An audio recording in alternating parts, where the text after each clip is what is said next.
चलो भाई, तो जितने लोग क्लास में जुड़ गए हो सबको गुड आफ्टरनून।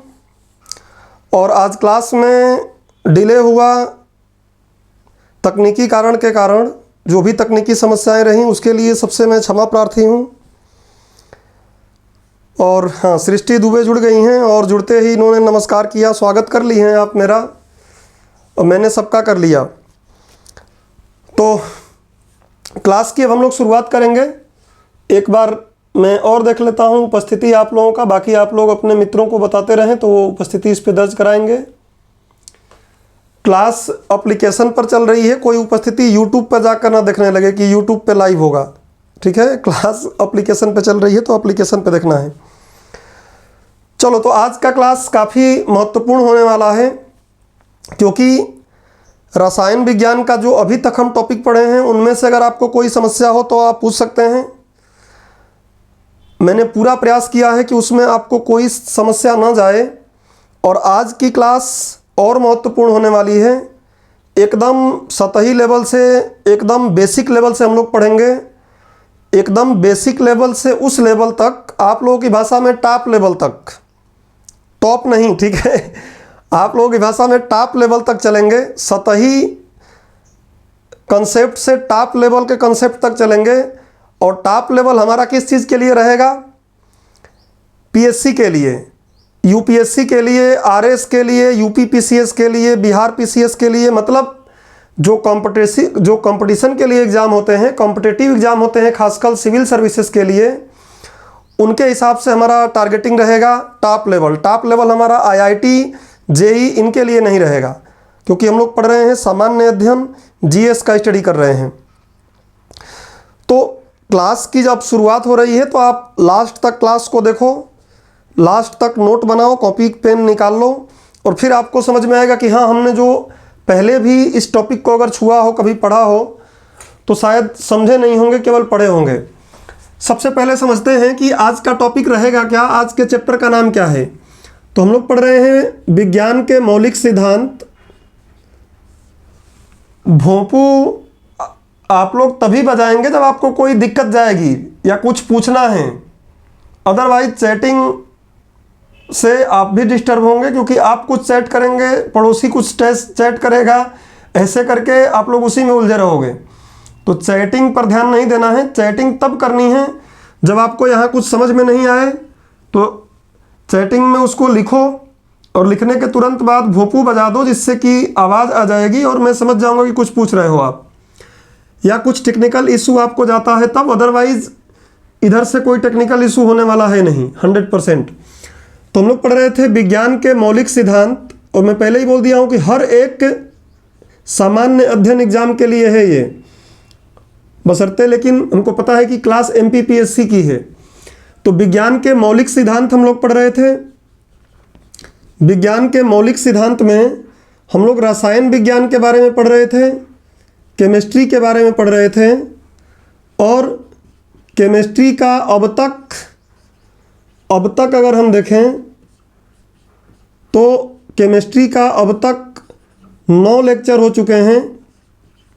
केमिस्ट्री के अब तक 9 लेक्चर हो चुके हैं, और ये लेक्चर आपको समझाने पर ध्यान दिए गए हैं, न कि आपको लिखवाया गया है या फिर कैसे भी टाइम पास कर लिया गया है। तो एकदम ऑफलाइन क्लास के मुताबिक गुणवत्ता रखते हुए 9 लेक्चर इसके पूरे हो गए हैं। और आज का हमारा लेक्चर है लेक्चर नंबर 10। तो आप ऐसे डिकोडिंग में इसलिए कर देता हूं कि जब रिकॉर्डेड आप देखें तो कोई समस्या आपको ना हो, पता रहे कि लेक्चर कौन सा है। लेक्चर 10 है, और लेक्चर 9 तक हमने क्या पढ़ लिया है? लेक्चर 9 तक हमने देखा था कि जो शुद्ध पदार्थ हैं हमारे, कुल मिला के ठोस भौतिक अवस्थाओं के बारे में हमने विशेष चर्चा कर लिया था। ठोस, द्रव, गैस, ये हमारा लास्ट टॉपिक था। और जो लास्ट टॉपिक इनके बीच के आपस का परिवर्तन वाला लेक्चर 9 में था। लेक्चर 10 हमारा जो होगा ये पूरा डिपेंड करेगा, पहले तो आप चैप्टर समझ लो कि चैप्टर है क्या, एजेंडा क्या है आज हमारे क्लास का। उसके बाद आगे चलेंगे तो अशुद्ध पदार्थों के बारे में पढ़ेंगे। अशुद्ध पदार्थ क्या, लेक्चर नंबर 1 में ही आपको या लेक्चर नंबर 2 में समझाया गया होगा। मैंने उस समय भी आपको एक बार नहीं 5 बार कई बार बोला था कि मैं आपको बेसिक्स जो भी समझा रहा हूं उसको आगे इस लेवल तक चलेंगे कि जीएस में कभी एग्जाम में क्वेश्चन आ जाता है, चाहे वो प्री हो चाहे मेंस हो, तो आपको ये समस्या ना लगे कि हम उस लेवल की स्टडी नहीं कर पाए थे इसलिए हमारा प्रीलिम्स में ये क्वेश्चन नहीं बन पाया हमसे या मेंस में नहीं बन पाया। उससे पहले आप लोग एक चीज़ कंफर्म जरूर कर देंगे कि आपके एप्लीकेशन में केवल पूरा बोर्ड ही दिखाई दे रहा है ना, कहीं ऐसा तो नहीं है कि बोर्ड के ऊपर ये जो उंगली में रखा हूँ मेरी उंगली नहीं दिखाई दे रही है ना यहाँ पे, वैसे तो मुझे लैपटॉप में नहीं दिखाई दे रही है, बट अगर ये ऊपर का किनारा नहीं लिखना पड़ेगा, ऐसे मैं समझ नहीं पाऊंगा। भोंपू मैं ये जो यहाँ पे एक मेटल का एक यहाँ पे फ्रेम है, उस मेटल का फ्रेम तो आपको नहीं दिख रहा है ना, नहीं तो मुझे थोड़ा कैमरा को जूम करना पड़ेगा क्योंकि आपको पता है आज थोड़ा सा टेक्निकल इशू रहा है और इसलिए पूछ रहा हूँ। हर्षवर्धन बोल रहे हैं क्लियर है, चलिए नहीं क्योंकि वो थोड़ा सा अजीब लग जाता है कहीं, इसलिए पूछ लिया। आप देखो अशुद्ध पदार्थ हमको पढ़ रहे थे, सॉरी अशुद्ध पदार्थ बेसिक्स तौर पे हमने पढ़ लिया है। आज का पूरा टॉपिक हमारा इसी अशुद्ध पदार्थ पर रहेगा। थोड़ा और मैं डिटेलिंग कर दूं आपको कि क्या क्या पढ़ेंगे हम।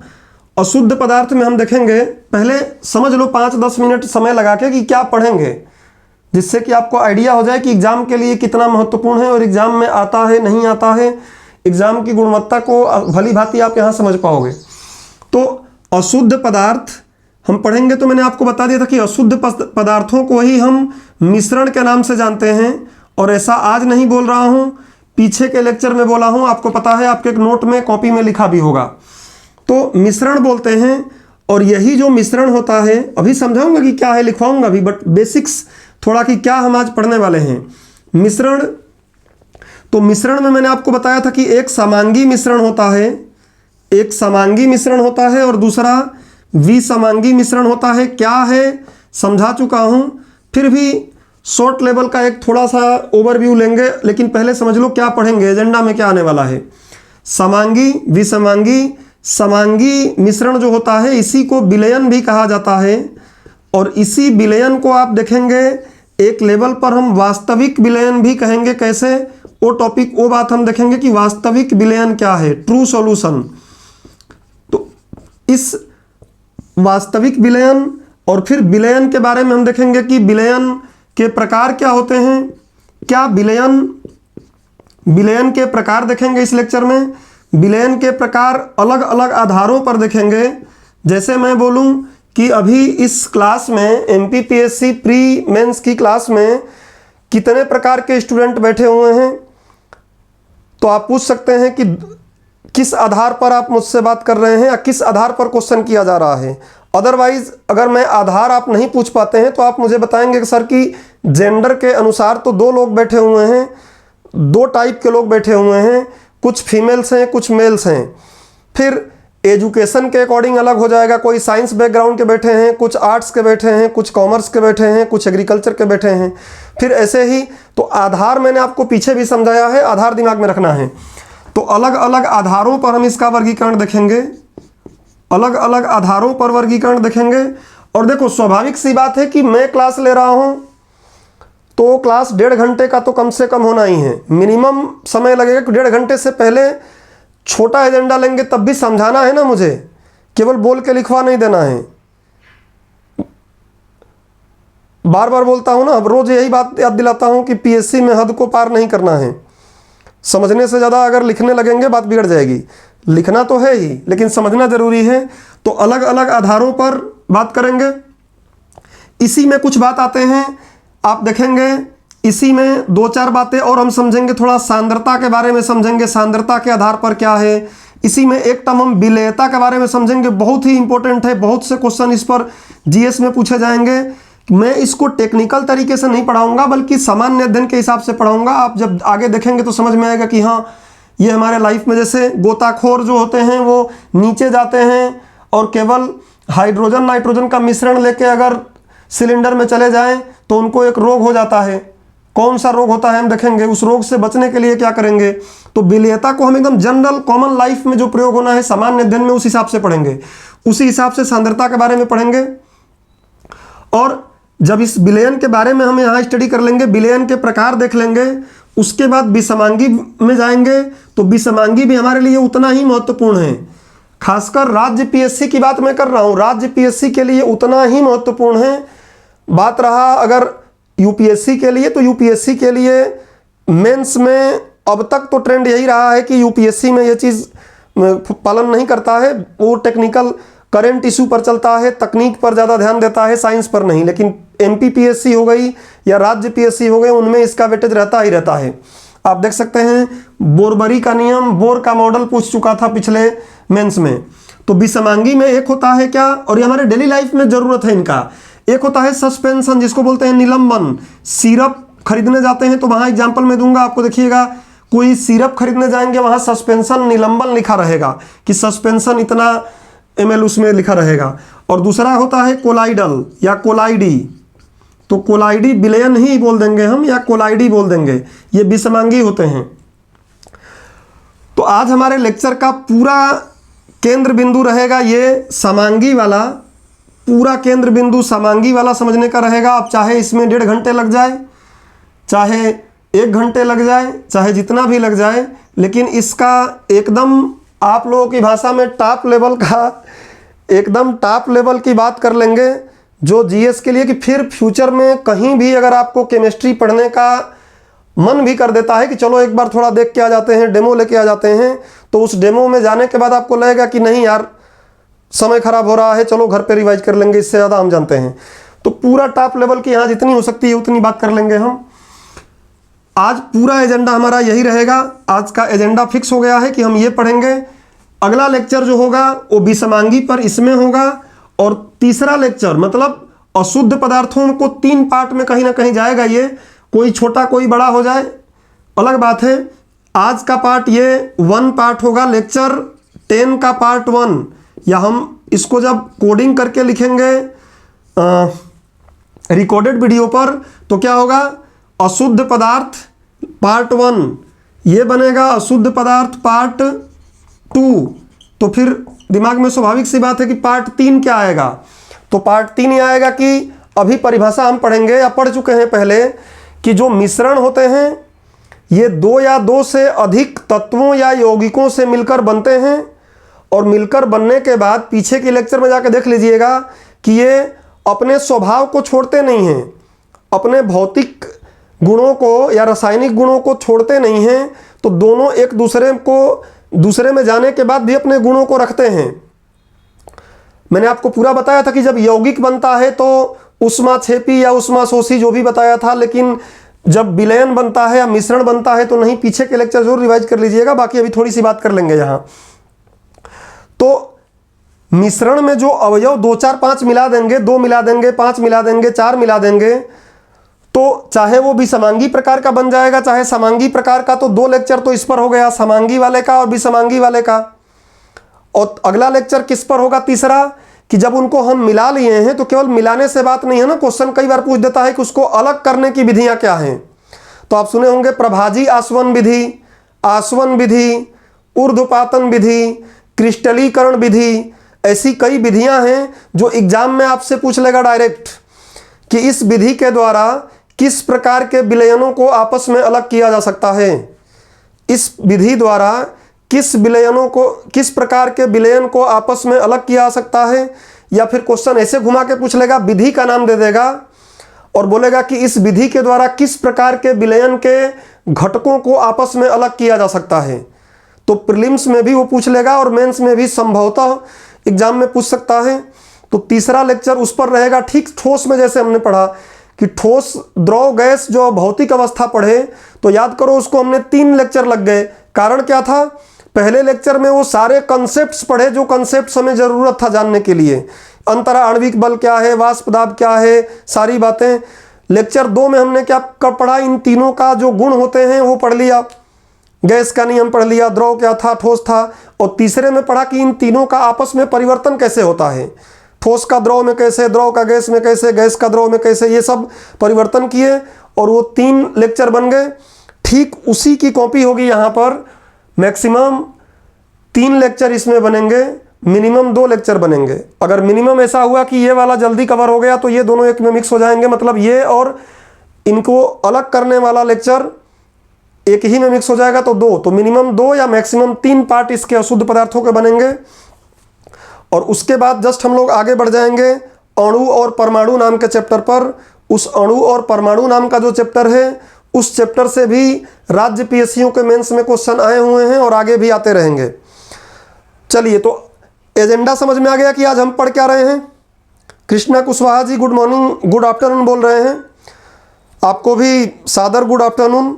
आप थोड़ा लेट हैं, टाइम पर रहा करिए। वो हालांकि मैं मानता हूं कि मैं लेट हो जाता हूं। क्लास का टाइम 3 बजे रहता है, 3:15 बजे आता हूं। उस क्लास का टाइम 5 बजे रहता है, सुबह तो 5:15 बजे आता हूं। बस मेरे पास कारण है, क्योंकि मैं पीछे लेक्चर लेते रहता हूं और आपको पता है कि लेक्चर अगर 10 मिनट का बचा हुआ है तो उसको कंप्लीट करने के बाद ही दूसरे लेक्चर पे आता हूं। मेरे पास समस्या है, आपके पास समस्या नहीं है कि आप पीछे लेक्चर ले रहे थे। हाँ, हो सकता है कि आप मिर्ज़ापुर देख रहे हो। अब मिर्ज़ापुर सोचे हो कि 15 मिनट का एपिसोड बचा है, देख लेता हूँ फिर ही चलूँगा, तो वो अलग बात है। खैर, तो इसको मैं मिटा रहा हूँ और लेक्चर की शुरुआत करते हैं। एक बात और चलते चलते मैं आपको पहले क्लास एकदम एंट्री करें क्लास में उससे पहले बता दूं कि हमारे पढ़ाई का आज केंद्र बिंदु क्या रहेगा। विलयन ऐसा नहीं है कि 12वीं क्लास में ही मिलेगा हमको, मिश्रण हमको 12वीं क्लास में मिलेगा, ऐसा नहीं है। क्लास आजकल तो प्राइवेट स्कूलों में 5वीं 6ठी की किताबों में मिलने लगे हैं, लेकिन मैं एनसीईआरटी की बात करूं तो आप एनसीईआरटी का क्लास, यह आपका रेफरेंस है, ज़रूर इसको पढ़िएगा। सबको कंपलसरी है ये पढ़ना। क्लास 9th एनसीईआरटी फ्री में डाउनलोड हो जाती है मोबाइल पर। क्लास 9th की एनसीईआरटी और इसका विज्ञान, हिंदी माध्यम वाले आप हैं तो विज्ञान डाउनलोड करिएगा और विज्ञान का चैप्टर नंबर 2 पढ़ेंगे। विज्ञान का चैप्टर नंबर 2 पढ़ना है। इस चैप्टर नंबर 2 का नाम बड़ा मज़ेदार दिया हुआ है, जिस पर हम कभी सोचे नहीं। क्या लिखा हुआ है, इसी से हमारी क्लास की शुरुआत होगी। क्या लिखा हुआ है, क्या हमारे आसपास के पदार्थ, क्या हमारे आसपास के पदार्थ शुद्ध हैं। ये चैप्टर का नाम है, कितना मज़ेदार नाम दिया है। देखो, क्या हमारे आसपास के पदार्थ शुद्ध हैं, क्वेश्चन मार्क लगाया है चैप्टर में ही। अगर क्वेश्चन मार्क लगाना हम सीख जाएं अपनी पढ़ाई में, अपनी ज़िंदगी में, तो बहुत मज़ा आ जाए। बट समस्या ये होता है कि क्वेश्चन मार्क अपनी न ज़िंदगी में हम लगाना सीखते हैं और न ही अपनी पढ़ाई में। एक पेज पढ़ते हैं, पढ़ना शुरू करते हैं, पलट पलट के पेज फटाफट 10-12 पेज पढ़ लिए, पता चला कि पहले पेज की बात समझ में आई ही नहीं थी।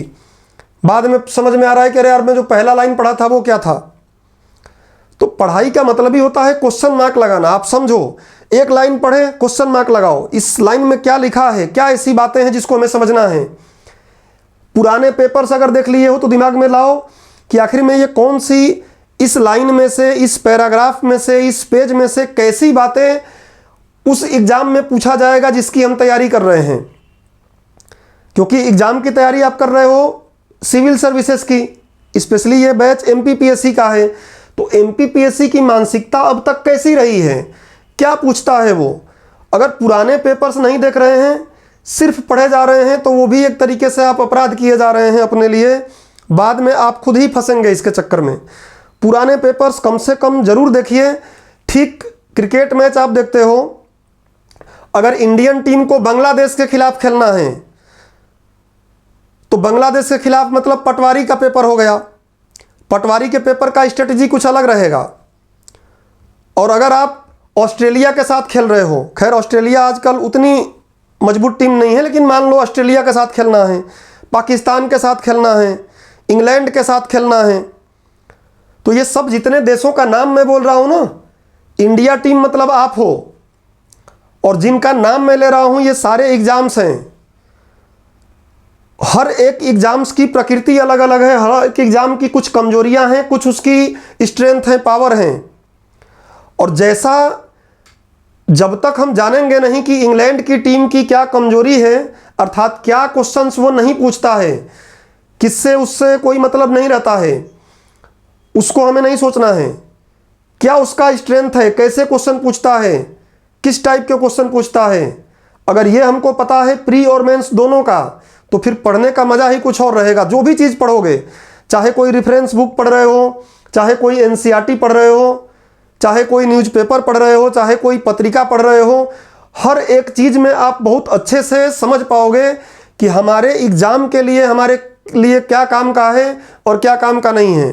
पता चल रहा है कि दैनिक जागरण पेपर, ये जनसत्ता आ जाता है, राष्ट्रीय संस्करण बच्चे खरीद लेते हैं और पढ़ रहे हैं कि चाची ने चाचा को पत्थर से मार दिया, एक खुखार आदमी ने अपनी पत्नी का मर्डर कर दिया और उसको नोट में लिख लिए, डेट डाल के लिख लिए कि मंडवा की ये बात है या यहाँ का छतरपुर की बात है, एक खुखार पति ने एक पत्नी का हत्या कर दिया, लिख के रट्टा मार के रखे हुए हैं। ये हमारे एग्जाम में थोड़ी नहीं पूछेगा यार, ये पता कैसे चलेगा? और ये अगर पूछता भी है तो कैसे पता चलेगा? पुराने पेपर देखो। मैं थोड़ी नहीं बोल रहा हूँ कि हड़प्पा काल से पेपर देखने लगो, 2014 से पेपर देखो।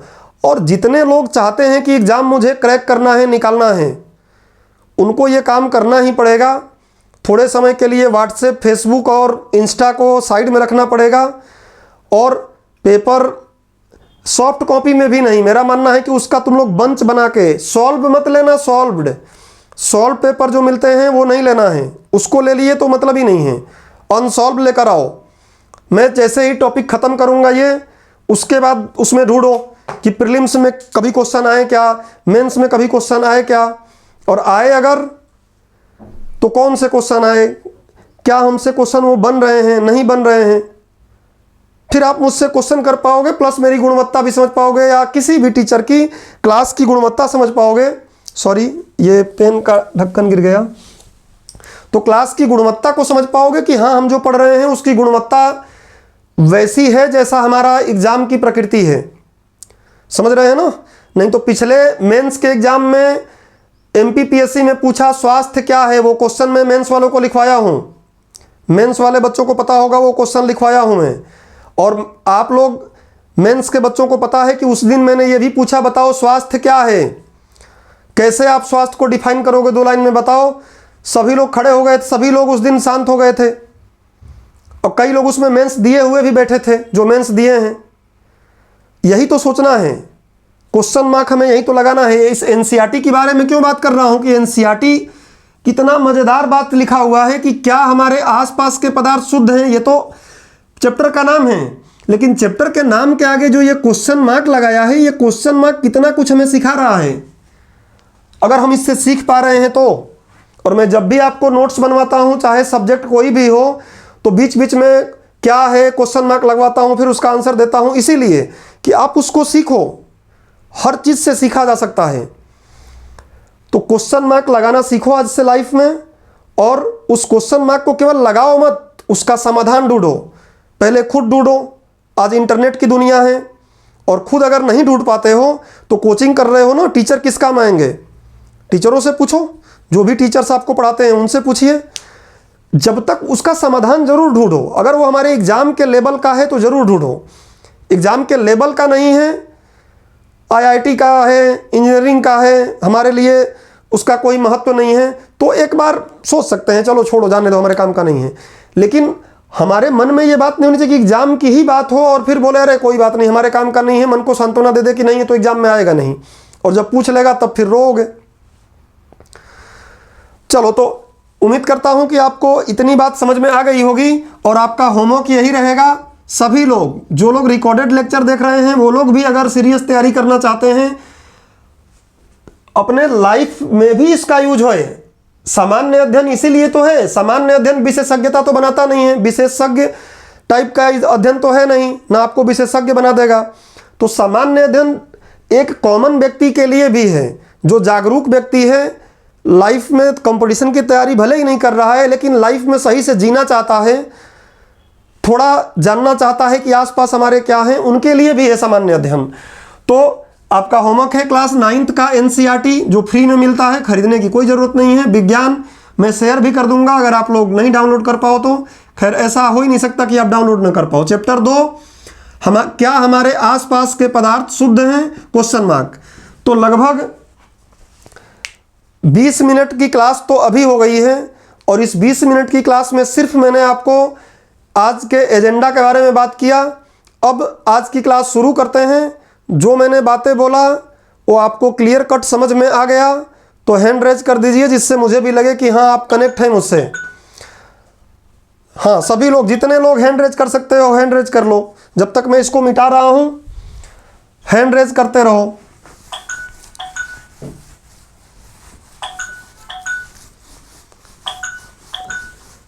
और एग्जाम निकालना है या फिर एग्जाम निकालना है ना, अगर एग्जाम निकालना है तो पढ़ाई आपको ऐसे ही करनी पड़ेगी। क्वेश्चन मार्क लगाना जिंदगी में सीखो। अब ऐसा नहीं कि दार्शनिक बन जाओ कि ठीक है अब बहुत हो गया। दार्शनिक मत बन जाओ कि अपने आप पर क्वेश्चन उठाने लगो कि क्या मैं, जैसे इसमें शिवा है सत्यम है, सत्यम क्वेश्चन उठाने लगे कि क्या मैं सत्यम हूं, शिवा तो नहीं हूं। तो ये दर्शन इस टाइप का भी क्वेश्चन नहीं उठाना है अभी आपको। अभी आप बच्चे हैं, दार्शनिक नहीं बनना है, पागल हो जाओगे। केवल जो पढ़ो उस पर क्वेश्चन उठाओ। चलिए, तो आज की क्लास अब फुल फ्लेज में हम शुरू करेंगे। देखिए, हमने जब पढ़ा था पदार्थ के बारे में या द्रव्य के बारे में, नोट्स आप ऐसे ही जैसे मैं पढ़ा रहा हूं बनाते रहेंगे। द्रव्य के बारे में पढ़ रहे थे तो द्रव्य को हमने वर्गीकरण दो रूप में किया था। एक भौतिक आधार पर किया था, भौतिक अवस्था के आधार पर। डायग्राम आप ऐसे ही बनाएंगे, चैप्टर नया है ये। भौतिक अवस्था के आधार पर, चैप्टर क्या है समझा दिया पहले। भौतिक अवस्था के आधार पर, इस पर मैं अब कोई बात ही नहीं करूंगा क्योंकि इस पर लेक्चर नंबर 1 से लेकर लेक्चर नंबर 9 तक आप बात हो चुकी है, जाके आप पीछे देख सकते हैं। दूसरी बात, हमने रासायनिक अवस्था के आधार पर बात किया था। रासायनिक अवस्था के आधार पर, रासायनिक अवस्था के आधार पर पदार्थ का या द्रव्य का वर्गीकरण किया था। आधार पर द्रव्य का वर्गीकरण, द्रव्य का वर्गीकरण साथ आप बनाते रहें, कोरिलेट करेंगे, साथ साथ लिखेंगे। अगर देख रहे हो कहीं पार्क में बैठ के तो कोई मतलब नहीं है, उससे बढ़िया है कि एप्लीकेशन को बंद करो, जाके मौज करो, गोलगप्पे खाओ, फुल्की खाओ। देखने का मतलब सिर्फ तभी है कि आप अपने मोबाइल को सामने रखे हो, कॉपी पेन निकाले हो और मेरे साथ साथ चल रहे हो। पढ़ाई तभी है। तो रासायनिक अवस्था के आधार पर द्रव्य का वर्गीकरण क्या है भैया? तो हमने देखा था, यही अभी उधर बताया, लेकिन अब थोड़ा सा डिटेलिंग तो यहां कर ही लेंगे। एक बताया था हमने क्या, शुद्ध पदार्थ, शुद्ध पदार्थ, और दूसरा बताया था अशुद्ध पदार्थ। थोड़ी सी बेसिक जानकारी यहां पे लिख लेंगे, पूरा नहीं लिखेंगे क्योंकि पहले लिखवा चुका हूं मैं। अशुद्ध पदार्थ, शुद्ध पदार्थ में मैंने क्या बोला था कि जो शुद्ध पदार्थ होते हैं ये क्या होते हैं, दो या दो से, अच्छा, शुद्ध पदार्थ जो होते हैं इसमें मैंने बताया था कि ये क्या होते हैं, एक ही प्रकार के कणों से मिलकर बने होते हैं। वे पदार्थ जिनका संगठन निश्चित तथा स्थिर रहता है, ये मैंने बात किया था। वे पदार्थ जिनका, और ये पीछे की क्लास में समझाया हूं, बस चैप्टर को कनेक्ट करने के लिए, जोड़ने के लिए लिख रहा हूं। वे पदार्थ जिनका संगठन किस चीज से बने हैं, संगठन निश्चित व स्थिर रहता है। निश्चित, कोई बोल रहा है 3 बजे कौन पार्क में जाता है, हर्षवर्धन भैया। जाने वाले लोग 3 बजे क्या 12 बजे चले जाते हैं, ये मत बोलो कौन जाता है ठीक है, क्योंकि जाने वाले लोग सुबह 10 बजे चले जाएंगे, बढ़िया नहा धो के, क्रीम व्रीम लगा के, बाल वाल खड़े करके, और रात को तब तक बैठे रहेंगे, रात को तब तक वहीं लेटे रहेंगे, बैठे रहेंगे जब तक कि पूरा माहौल ख़त्म ना हो जाए। तो अब ये मत मुझसे पूछो कि कब तक, क्योंकि बैठने वाले तब तक बैठेंगे जब तक कि माहौल मिलता रहे। वे पदार्थ जिनका संगठन निश्चित व स्थिर होता है शुद्ध पदार्थ कहलाते हैं। और इनकी बात हमने कर लिया था, 2 थे ये, एक था तत्व और एक था यौगिक। थोड़ा कनेक्ट करने के लिए आपको 10 मिनट और लगे, लेकिन समझ में बात आए। तत्व, एलिमेंट, एलिमेंट क्या,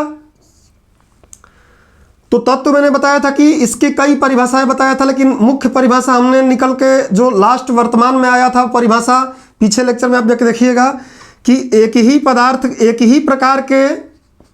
एक ही प्रकार के अणुओं या परमाणुओं से बने पदार्थ क्या कहलाते हैं? तत्व। पीछे के लेक्चर में आपको देखना है। ये कोई बोल रहा है मैं जाता हूं, कृष्णा बोल रहे हैं कि तगड़े आशिक हैं, फिर तो अरे देखो, अब आशिकी कोई बुरी बात थोड़ी नहीं है यार, आशिकी करो। अब कृष्णा भाई बोल रहे हैं कि मैं तगड़े प्रकार का आशिक हूं, मैं समझ, लेकिन देखो वो आशिक हैं किस प्रकार के? पढ़ाई के, पीएससी के आशिक हैं, उनको पीएससी क्रैक करना है, तो उन्होंने आशिकी कर लिया है किससे? पीएससी से कर लिया है। आशिकी के लिए जरूरत नहीं जो आप वो गाना सुनते हो भैया कि बस एक सनम चाहिए आशिकी के लिए, वो सनम कुछ भी हो सकता है यार, निर्गुण सगुण हिंदी पढ़ते हो ना, वो सनम कुछ भी हो सकता है, ईश्वर हो सकता है, ईश्वर से आशिकी कर लिए हो। अभी मत करना ईश्वर से, अभी वो उम्र नहीं है, अभी ऊर्जा वाली उम्र है, अभी पीएससी से आशिकी कर लो, अभी मॉडर्न हिस्ट्री से आशिकी कर लो, अभी रसायन विज्ञान से आशिकी कर लो, एनसीईआरटी के चैप्टर नंबर 2 से आशिकी कर लो, विज्ञान के नंबर 2 से। तो आशिकी कोई बुरी बात थोड़ी नहीं है, वो तो शब्द हैं, आशिकी, प्यार और पता नहीं स्नेह, वात्सल्य, तमाम प्रकार के, लेकिन वो तो जोड़ने के ऊपर है ना कि आप आशिकी कर किससे रहे हो। हर्षवर्धन समझ रहे हैं बात को? अब आशिकी आप लोग बोल क्यों रहे हैं भैया? नया गाना आ गया, गाना सुन लिए होंगे। कैसे गाना है वो? राधे श्याम पिक्चर में एक गाना है ना, घर से निकलते और रास्ते में पता नहीं कैसे आशिकी आ गई, तो आ गई। अब इधर देखो, अब डिस्टर्ब मत करो, क्योंकि क्लास में समय में पहले ही बोला हूं कि टॉपिक विस्तार में पढ़ना है, समय लगेगा, तो आप लोग, हाँ आप लोग तो पूरा समझोगे जो नहीं समझे होंगे उनके लिए किसी दिन विशेष क्लास लगाई जाएगी जिसमें आप लोग टीचर रहेंगे, जो लोग समझ गए हैं। मैं नहीं रहूँगा टीचर उस दिन मैं बैठूँगा, या उस दिन मैं छुट्टी पर रहूँगा और हर्षवर्धन टीचर रहेंगे। जो लोग कम समझे हैं, शिवा जैसे लोग, विकास जैसे लोग थोड़े कम समझे हैं, तो उनको समझाया जाएगा, नए बच्चे हैं वो। चलो टॉपिक पे आओ।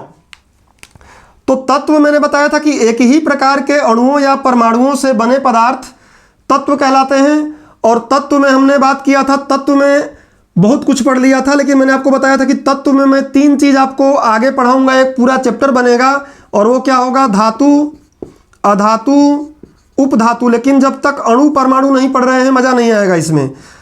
मजा मतलब वो नहीं, मजा मतलब पढ़ाई में समझ बेहतर नहीं बनेगी। तो इसका लेक्चर भविष्य में होगा, बाद में होगा, ये ध्यान रखें। बाकी ये मैंने पढ़ा दिया है, तो यहाँ लिख लीजिएगा, ऐसे ही बनाना है, डन हो चुका है, इस पर मैं बात नहीं करूंगा। यौगिक क्या? यौगिक भी शुद्ध पदार्थ होते हैं। ये क्या होते हैं? 2 या 2 से अधिक, 2 या 2 से, सब पहले लिखवाया हूं, 2 या 2 से अधिक तत्वों के एक निश्चित व स्थिर अनुपात से बनते हैं। एक निश्चित व स्थिर अनुपात से बनते हैं। कुछ लोग सोच रहे होंगे सर ये परिभाषा रिपीट हो रही है क्या? नहीं हो रही है भैया, पीछे जाके देख लेना आप लोग, ज़्यादा समय इस पर नहीं लगा रहा हूं मैं। 2 या 2 से अधिक तत्व रहेंगे। यहाँ एक तत्व का देख लीजिए, एक ही प्रकार के अणु से बन रहा है, मतलब ये एक प्रकार के अणु से नहीं बनेगा। 2 तत्व 4 तत्व मिलेंगे तो अणु कई प्रकार के हो जाएंगे। तो ये पीछे मैंने बता दिया है। यौगिक में एक खास बात ये रहती है कि मैंने आपको बताया है, पीछे जाके देखिएगा, हाइड्रोजन, ऑक्सीजन। हाइड्रोजन क्या करता है? ज्वलनशील है, आग लगाता है, ज्वलनशील है। हाइड्रोजन आग लगाता है, ऑक्सीजन आग लगाने में सहायक है, आग लगाने में सहायक है। तो दोनों का गुण अपना अपना कुछ है, लेकिन जब इनकी दोस्ती इतनी पक्की हो जाती है, मिलते हैं H2O में, तो इतनी पक्की दोस्ती हो जाती है कि ये आग लगाने वाला गुण छोड़ देता है, ये जलने वाला गुण छोड़ देता है, और दोनों मिलकर एक नया गुण बना लेते हैं जिसको हम बोलते हैं कि ये आग बुझाने वाला गुण है। आग बुझाने वाला गुण बना लेता है। पीछे के लेक्चर में जाकर देखिएगा, डिटेलिंग समझाया गया है।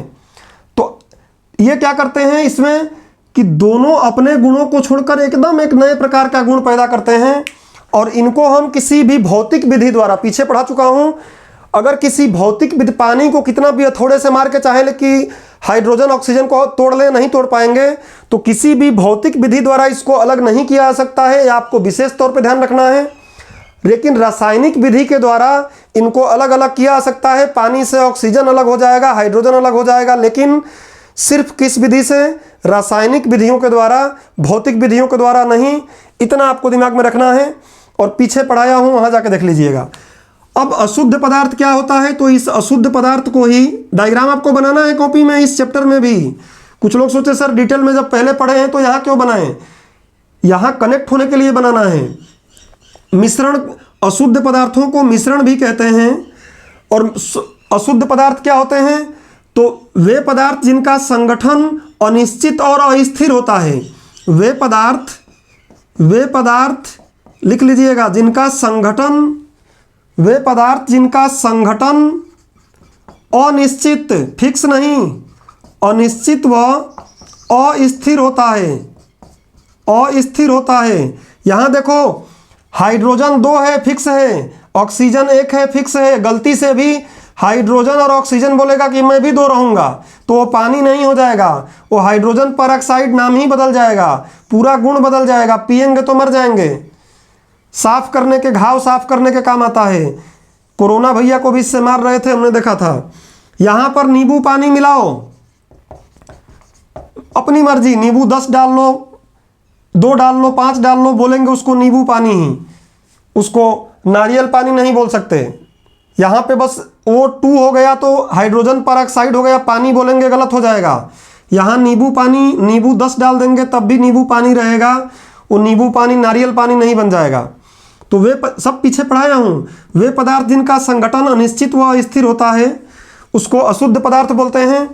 और बस अब कहानी आज की शुरू हो रही है। कैसे? तो अशुद्ध पदार्थ जो होते हैं हमारे, अशुद्ध पदार्थ 2 प्रकार के होते हैं। एक होता है समांगी, एक होता है समांगी अशुद्ध पदार्थ, और दूसरा होता है विसमांगी अशुद्ध पदार्थ। समांगी और विसमांगी ये भी पहले पढ़ा दिया हूं बेसिक लेवल पर, डिटेलिंग करना है इसलिए समझा रहा हूं कि बिना इसको समझे वो समझ नहीं आएगा। विशेषकर जो लोग पहले क्लास में न रहे होंगे, इस क्लास के तुरंत बाद आप पीछे की क्लास जरूर देखिएगा तो और क्लियरिटी आ जाएगी। बाकी मैं जरूर थोड़ा बहुत समझा रहा हूं कि आप चैप्टर में कनेक्ट हो। समांगी मतलब क्या बताया था? अशुद्ध पदार्थ तो है ही, दूसरी चीज क्या है कि ये दोनों जब मिलते हैं ना तो अपने गुण छोड़ते नहीं हैं। नींबू खट्टा है, बोलता है मैं खट्टा ही रहूंगा, क्या कर लोगे? तो पानी बोलता है कुछ नहीं करूंगा। फिर पानी बोलता है कि मैं तो स्वादहीन हूं, तुम क्या कर लोगे? वो बोलता है मैं भी कुछ नहीं करूंगा। बोलता है अरे यार तूने तो गजब की बात कर दिया, आ गले मिल जा। दोनों गले मिल जाते हैं, नींबू पानी बन जाता है। और नींबू पानी बनने के बाद भी ये दोनों, नींबू खट्टा ही रहता है और पानी वैसा ही रहता है। नमक डाल दो, नमक अपना स्वाद नहीं छोड़ता है, अपना जो भौतिक गुण है वो नहीं छोड़ता है। तो इस तरीके से क्या होता है, ये इनके जैसा नहीं रहेंगे कि स्थिर, मतलब इनको हम रासायनिक विधियों द्वारा भी अलग कर लेंगे और कुछ भौतिक विधियां हैं उनके द्वारा भी अलग कर लेंगे, जो अभी मैंने शुरू में आपको क्लास में बताया। पीछे की क्लास में और डिटेलिंग की गई है। तो समांगी क्या होगा? जैसे मान लो कोई हमने एक मिश्रण बनाया और ये मिश्रण में, जैसे मान लो ये पानी है और पानी में 2 चम्मच नमक डाल दिया और खूब जम के इसको हिलाया। और हिलाने के बाद अगर हम कहीं इधर से थोड़ा सा हिस्सा निकाल ले रहे हैं, कहीं थोड़ा सा यहाँ से हिस्सा निकाल ले रहे हैं, कहीं बीच से हिस्सा निकाल ले रहे हैं, और हर जगह पर हमको नमक और पानी दोनों एकदम इक्वल मात्रा में ही दिख रहे हैं। ऐसा नहीं कि यहाँ पे बहुत ज़्यादा नमक लग रहा है, यहाँ कम नमक लग रहा है, यहाँ कम नमक लग रहा है, ऐसा नहीं हो रहा है। हर जगह पर इनके दोनों जो घटक मिले हुए हैं वो दोनों घटक एकदम एक जैसे अनुपात में मिले हैं। वो बात अलग है कि पानी अगर 10 है, नमक अगर 2 है, इमेजिन कर लो, तो इस जगह पर भी 10-2 होगा, इस जगह पर भी 10-2 होगा, इस जगह पर भी 10-2 होगा, इस जगह पर भी 10-2 होगा। हर जगह पर एकदम एक ही कंपोजिशन में पाए जाएंगे। तो इसको हम बोलते हैं समांगी मिश्रण। परिभाषा मैंने पहले लिखवाया है, वहां से लिख लेंगे, खैर मैं बोल दूंगा। विसमांगी मिश्रण क्या है? तो कोई यहां पे ले लो रेत ले लो, और रेत के साथ ले लो गिट्टी ही बोलते हैं, आप लोग क्या बोलते हैं मुझे नहीं पता। इन दोनों को यहां पे खूब मिक्स करो, खूब मिक्स करो। यहां से एक थोड़ा सा निकाल लो, यहां से निकाल लो, यहां से निकाल लो, और देखोगे तो यहां रेत 10 और गिट्टी 2 रहेगी। यहां पता चलेगा कि रेत 5 है और गिट्टी 20 है। यहां पता चला कि रेत 2 है और गिट्टी 10 है। तो इस पूरे में अलग अलग इसके हिस्से में हम देख रहे हैं, तो अलग अलग क्या आ रहा है, अलग अलग इसके अनुपात आ रहे हैं, अलग अलग इसके अवयव के अनुपात आ रहे हैं। इसलिए ये क्या है, विसमांगी मिश्रण है। और इसको नग्न आंखों से देख के हम पहचान भी सकते हैं कि भाई इसके तो अवयव क्या हैं, अलग अलग हैं। लेकिन इसको ढंग से मिला दिया जाएगा तो नग्न आंखों से देखकर पहचानना बहुत मुश्किल काम है। मुश्किल क्या है ही नहीं, संभव ही नहीं है कि हम पता चल पाए कि कहाँ नमक कहाँ ज़्यादा है, ढंग से मिल गया है तब। तो समांगी मिश्रण विसमांगी मिश्रण समझ गए हैं आप। डायग्राम ऐसे ही बनाए होंगे, अशुद्ध पदार्थ या मिश्रण बोले होंगे, तो मिश्रण में डायग्राम ये बनाए हैं समांगी। तो आज की क्लास के लिए समांगी को फिर एक बार 1 लाइन या 2 लाइन में फटाफट लिख लो जरूर। थोड़ा पेन चलाओ, नहीं तो बोलोगे कि आज पेन नहीं चलाना है आज। चलो तो एक बार समांगी के बारे में फटाफट लिख लो। लिखो, मिश्रण का ऐसा प्रकार, डबलिंग हो रहा है मुझे पता है, लेकिन चैप्टर कनेक्ट होना चाहिए। इस वीडियो का मतलब तो निकले, पता चले कि इस लेक्चर का मतलब ना निकले। लिखो, ऐसा मिश्रण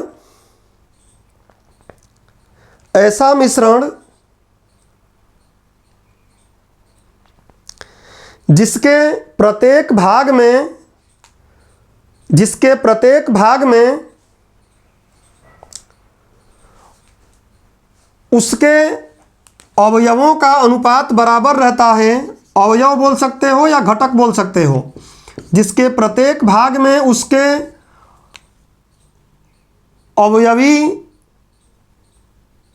अवयवों अथवा घटकों का अनुपात बराबर रहता है। उसके अवयवों अथवा घटकों का अनुपात बराबर रहता है, समांगी मिश्रण कहलाता है। समांगी मिश्रण कहलाता है। समांगी मिश्रण कहलाता है। नीचे लिख लो, समांगी मिश्रण को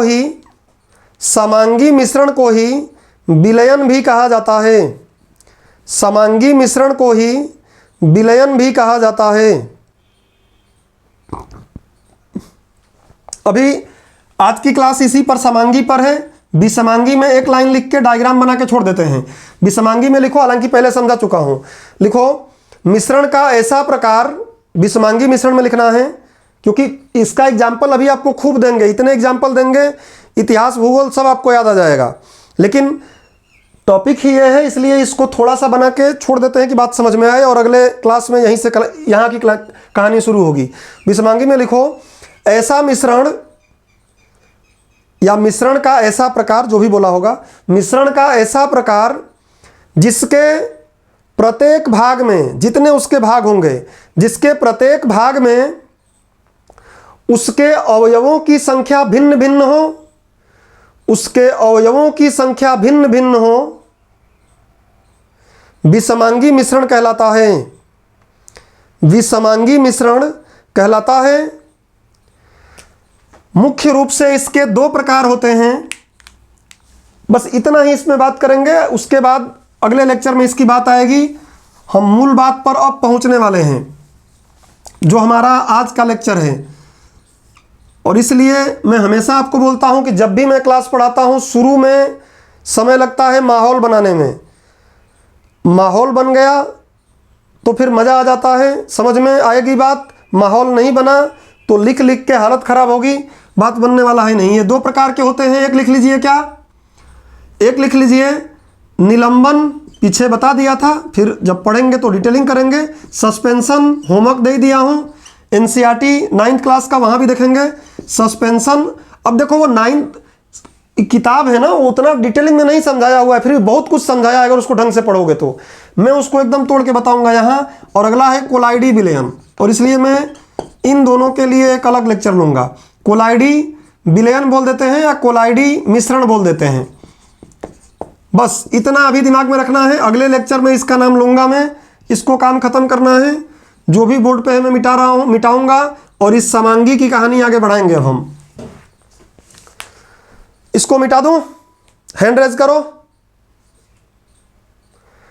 इसको अगर मिटा दें तो हैंड रेज करिए, ठीक है।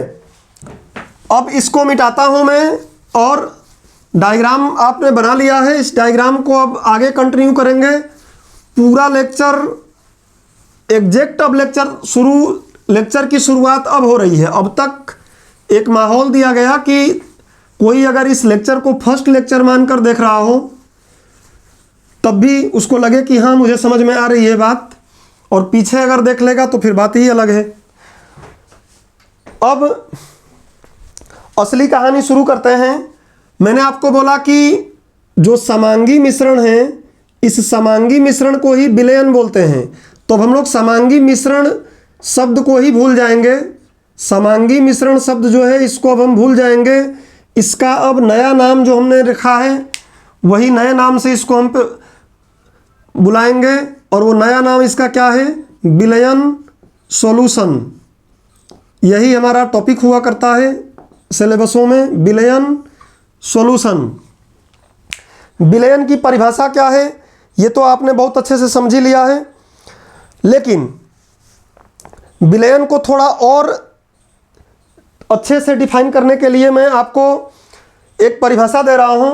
उस परिभाषा को लिखिए। विलयन को जनरल आपको समझ गए हैं कि समांगी मिश्रण को ही विलयन कहते हैं, लेकिन थोड़ा और बेहतर करने के लिए एक परिभाषा आप लिखिए, और फिर इस परिभाषा से धीरे धीरे कहानी हमारी आगे बढ़ेगी। चलो विलयन को लिखो। दो या दो से अधिक शुद्ध, या दो या दो से अधिक, दो भी मिला सकते हैं, दो से अधिक भी मिला सकते हैं। दो या दो से अधिक शुद्ध या आपस में क्रिया न करने वाले, ऐसा चीज न मिलाओ जो आपस में क्रिया करके कुछ नई चीज बना लें, तब तकलीफ हो जाएगी। हाइड्रोजन ऑक्सीजन आपस में क्रिया करके कुछ बना लेते हैं, तो मैं क्रिया अभिक्रिया एक चैप्टर बनेगा।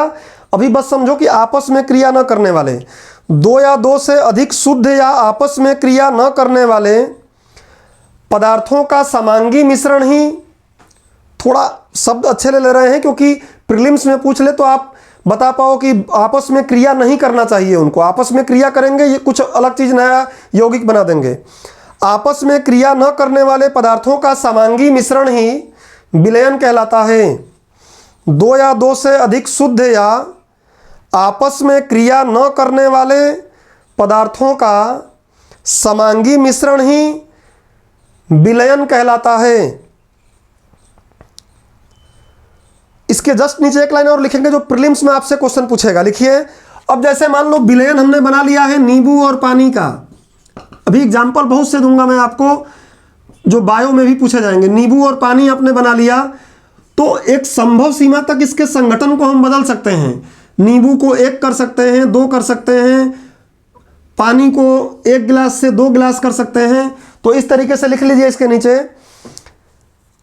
जिसका संगठन, उसी लाइन को कंटिन्यू कर लीजिए फुल स्टॉप लगा के, जिसका संगठन, संगठन मतलब जो चीज उसमें मिली हुई है, जिसका संगठन कुछ सीमाओं तक परिवर्तित किया जा सकता है। प्रीलिम्स के व्यू से इस बात को ध्यान रखेंगे, जिसका संगठन कुछ सीमाओं तक परिवर्तित किया जा सकता है।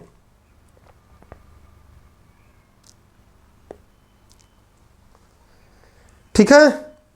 अब उसके जस्ट नीचे पहले एग्जाम्पल लिखेंगे। उसके जस्ट नीचे बहुत से एग्जाम्पल मैं आपको यहां दूंगा क्योंकि एग्जाम में अक्सर पूछ लेते हैं। तो उसके जस्ट नीचे उदाहरण लिखेंगे और उदाहरण में आप बहुत कुछ बातें अभी देखेंगे। सारा ध्यान से आपको यहां समझना है जो बातें बोली जाएंगी।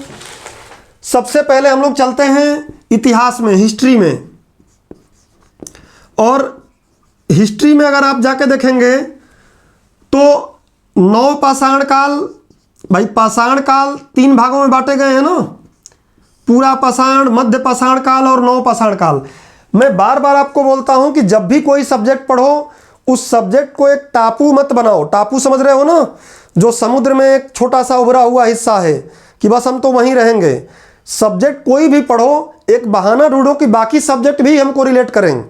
तो देखो यहाँ को रिलेट होगा कि जब पत्थरों को हथियार के रूप में प्रयोग किया करने लगा इंसान, तो पाषाण काल आया। उस पाषाण काल के 3 भाग, तीनों भाग आपने पढ़ा होगा एंशिएंट हिस्ट्री में, मुझे पूरा उम्मीद है। नौ पाषाण काल के जस्ट बाद आप देखेंगे तो शुरू होता है कौन सा, ताम्र पाषाण काल। ताम्र पाषाण काल किसके बाद शुरू होता है, नौ पाषाण काल के बाद। और अगर आप लोग बुरा ना माने तो बोलो मैं इसका एक क्वेश्चन पूछ लूँ आप लोगों से, और बुरा मान भी जाओगे तो मेरा क्या कर लोगे, क्वेश्चन तो खैर मैं पूछूंगा ही। तो बताओ, मध्य प्रदेश की तैयारी कर रहे हो ना, तो पहले मध्य प्रदेश का एक फैक्ट बताओ। नहीं आएगा कोई दिक्कत नहीं है, ये नहीं बुरा मान लेना है कि यार हमसे क्वेश्चन पूछ लिया नहीं आया, इसको शर्म नहीं आई। मैं सिर्फ क्वेश्चन पूछ लिया, आंसर भी बता दूंगा, लेकिन आता है तो आप कमेंट में टाइप करना। ये बताओ, मध्य, ये जो ताम्र पाषाण काल का साक्ष्य जो है मध्य प्रदेश में कहाँ कहाँ मिलता है, इसका साक्ष्य एमपी में कहाँ कहाँ मिलता है। अगर आइडिया हो तो आप टाइप करिए प्राचीन इतिहास, कुछ मेंस के बच्चे पढ़ लिए होंगे वो बताएंगे। रिकॉर्डेड वीडियो देखो तब भी आंसर लिखो, आंसर लिख के तो देखो सही हो रहा है कि नहीं। कौन, कायथा एरन मालवा, वेरी गुड, बहुत बढ़िया। अच्छा, कायथा जो कायथ लिखा है, कायथ का आज नाम क्या है, कायथ का आज नाम क्या है। अगर गूगल करके भी कोई बता रहा है तो बहुत बढ़िया बात है, बता तो रहा है इसी बहाने। और यहाँ जो बता दोगे वो फ्यूचर में कभी नहीं। नवदा टोली नहीं भैया, नवदा, मैं एमपी की बात कर रहा हूँ, और एमपी में ये वाला जो टॉपिक मैं बोल रहा हूँ, ये नवदा टोली बेहतर आंसर नहीं होगा। वंदना बोल रही है कायथ, सही है, बट कायथ थी कहाँ, कायथ का आज नाम क्या है, उज्जैन, नहीं उज्जैन नहीं है। खैर इस पर समय ज़्यादा नहीं लगाएंगे हम लोग। मंडला को बोलते हैं, मंडला को कायथा बोलते थे। मंडला जिला का नाम सुने हो, कुछ लोग इसमें होंगे भी मंडला का। तो ताम्र पाषाण काल शुरू हुआ, देखो नाम ही क्या है, ताम्र। सबसे पहले तांबे का आविष्कार हुआ था। आविष्कार क्यों बोले यार, खोज बोले ना, आविष्कार कोई बना थोड़ी नहीं दिया था, तांबे की खोज। और इसलिए देखोगे तो खासकर हिंदू धर्म में तांबे का बहुत बड़ा रोल है। तांबे को लोग पूजते हैं एक तरीके से, तांबे का कंगन, तांबे का अंगूठी, तांबे के बर्तन में पानी पीना, तांबे की घंटी बनाना, आप देखते हो घंटी बजाते हैं लोग तांबे का पूजा पाठ का सामान। क्यों, क्योंकि इसने हमको रास्ता दिखाया था। लौह युग तो बाद में आएगा ना, लोहा आएगा तो और तूफानी काम हो जाएगा, लेकिन ताम्र पाषाण काल में क्या हुआ, तांबे की खोज हुई। फिर थोड़ा आगे आप बोलोगे कि यार ये क्या बता रहे हैं तांबे वगैरह, भैया मैं आ रहा हूँ यहीं पर इसके एग्जाम्पल पर, लेकिन थोड़ा इतिहास से होकर घूम के आते हैं ना, थोड़ा इतिहास से घूम कर आएंगे तो मज़ा आएगा। शिवा प्यासी कुछ बोल रहे हैं, बराहमिहिर की जन्मस्थली, हाँ ये आपको याद है फैक्ट, बढ़िया है। थोड़ा सा हम घूम कर आते हैं, समय लग जाएगा ना आधे घंटे ज़्यादा, पढ़ो आधे घंटे ज़्यादा, पढ़ना ही तो है, मज़ा लेना है तो बात अलग है, पार्क है। चलो, तो कहाँ मिलता है, एमपी में, लिख लो जिनको नहीं पता होगा। बोलता हूँ ना कि मेरी कॉपी हमेशा कैसे बनानी है, ये कॉपी का पेज है, आगे ऐसे कर लेना है। सब्जेक्ट कोई भी पढ़ाऊँ, जो एक्स्ट्रा पढ़ाऊँ यहाँ लिख लो। कई बार प्रीलिम्स में, मेंस में इसी से काम निकल जाता है, दूसरे सब्जेक्टों में जो मुख्य पढ़ा रहा हूँ यहाँ, ऐसी कॉपी हमेशा होनी चाहिए। कहाँ कहाँ, कायथा, कैथा बोलते हैं, और कैथा मंडला, आज मंडला है। एक और है एरण, एरण, आंसर आप लोग सही बताए हैं। एरण में कौन, किसको, एरण को आज क्या बोलते हैं, किसी को है दिमाग में? देखो पढ़ते समय यही तो गलती करते हैं, एरण दिमाग में आ गया, बट एरण है क्या पता नहीं है। सागर नहीं। अब बताओ बोलते हो कि हम एमपी की तैयारी बड़ा टॉप लेवल की कर लिए हैं। अब तुम लोगों की भाषा में बोलने का मुझे भी आदत हो गया है, टॉप नहीं बोल पाते, टॉप टॉप बोल रहे हैं। तो टॉप लेवल की तुम लोग बोलते हो कि एमपी की तैयारी तो इतना टॉप लेवल का किए हैं कि पेपर में जाएंगे तो आग लगा देंगे। क्या आग लगाओगे? बोलो। सागर नहीं है, गुना है। एरड़ आज गुना है, जहां तक मैं जानता हूं गुना है। और मालवा तो खैर सबको पता ही है, हम मालवा के पठार पे ही बैठ के अभी आपको पढ़ा रहे हैं। मालवा का मैदान कहाँ है? आंसर दो। मालवा का पठार तो मैंने बता दिया कि यहीं खड़े होकर पढ़ा रहा हूं मैं, मालवा के पठार पर ही। मालवा का मैदान कहाँ है? अरे सर, कायथा, उज्जैन, एरन, सागर, हाँ ठीक है, लेकिन मुख्य रूप से गुना को माना जाता है, यह आप दिमाग में रखेंगे। बाकी आज का भौगोलिक सीमा और प्राचीन भौगोलिक सीमा में काफ़ी अंतर था, यह बात सबको पता है। आज का जो भौगोलिक सीमा है, प्राचीन भौगोलिक सीमा उतनी ही थी नहीं, वो चीज़ ठीक है, लेकिन जनरल लगभग ये माना जाता है। मालवा का पठार का आंसर दो। Punjab, very good. मालवा का पठार पंजाब में है, और मालवा का मैदान पंजाब में है और मालवा का पठार एमपी में है, इंदौर भी उसी में आता है। टॉपिक पे आए तो इसके साक्ष्य मिलते हैं ताम्र पाषाण काल के। और जैसे ही तांबा मिल गया लोगों को, एक चीज़ और मिल गई, और वो चीज़ बोलते हैं, उसका कई नाम है। उसका नाम क्या है? आयुर्वेद में बोलते हैं वंग। जाके बोलना आयुर्वेद में वंग भस्म दे दो, तो वंग भस्म देंगे, देखना वंग भस्म क्या होता है। ठीक है ना? वंग उसी का नाम होता है क्या? रांगा या रांगा।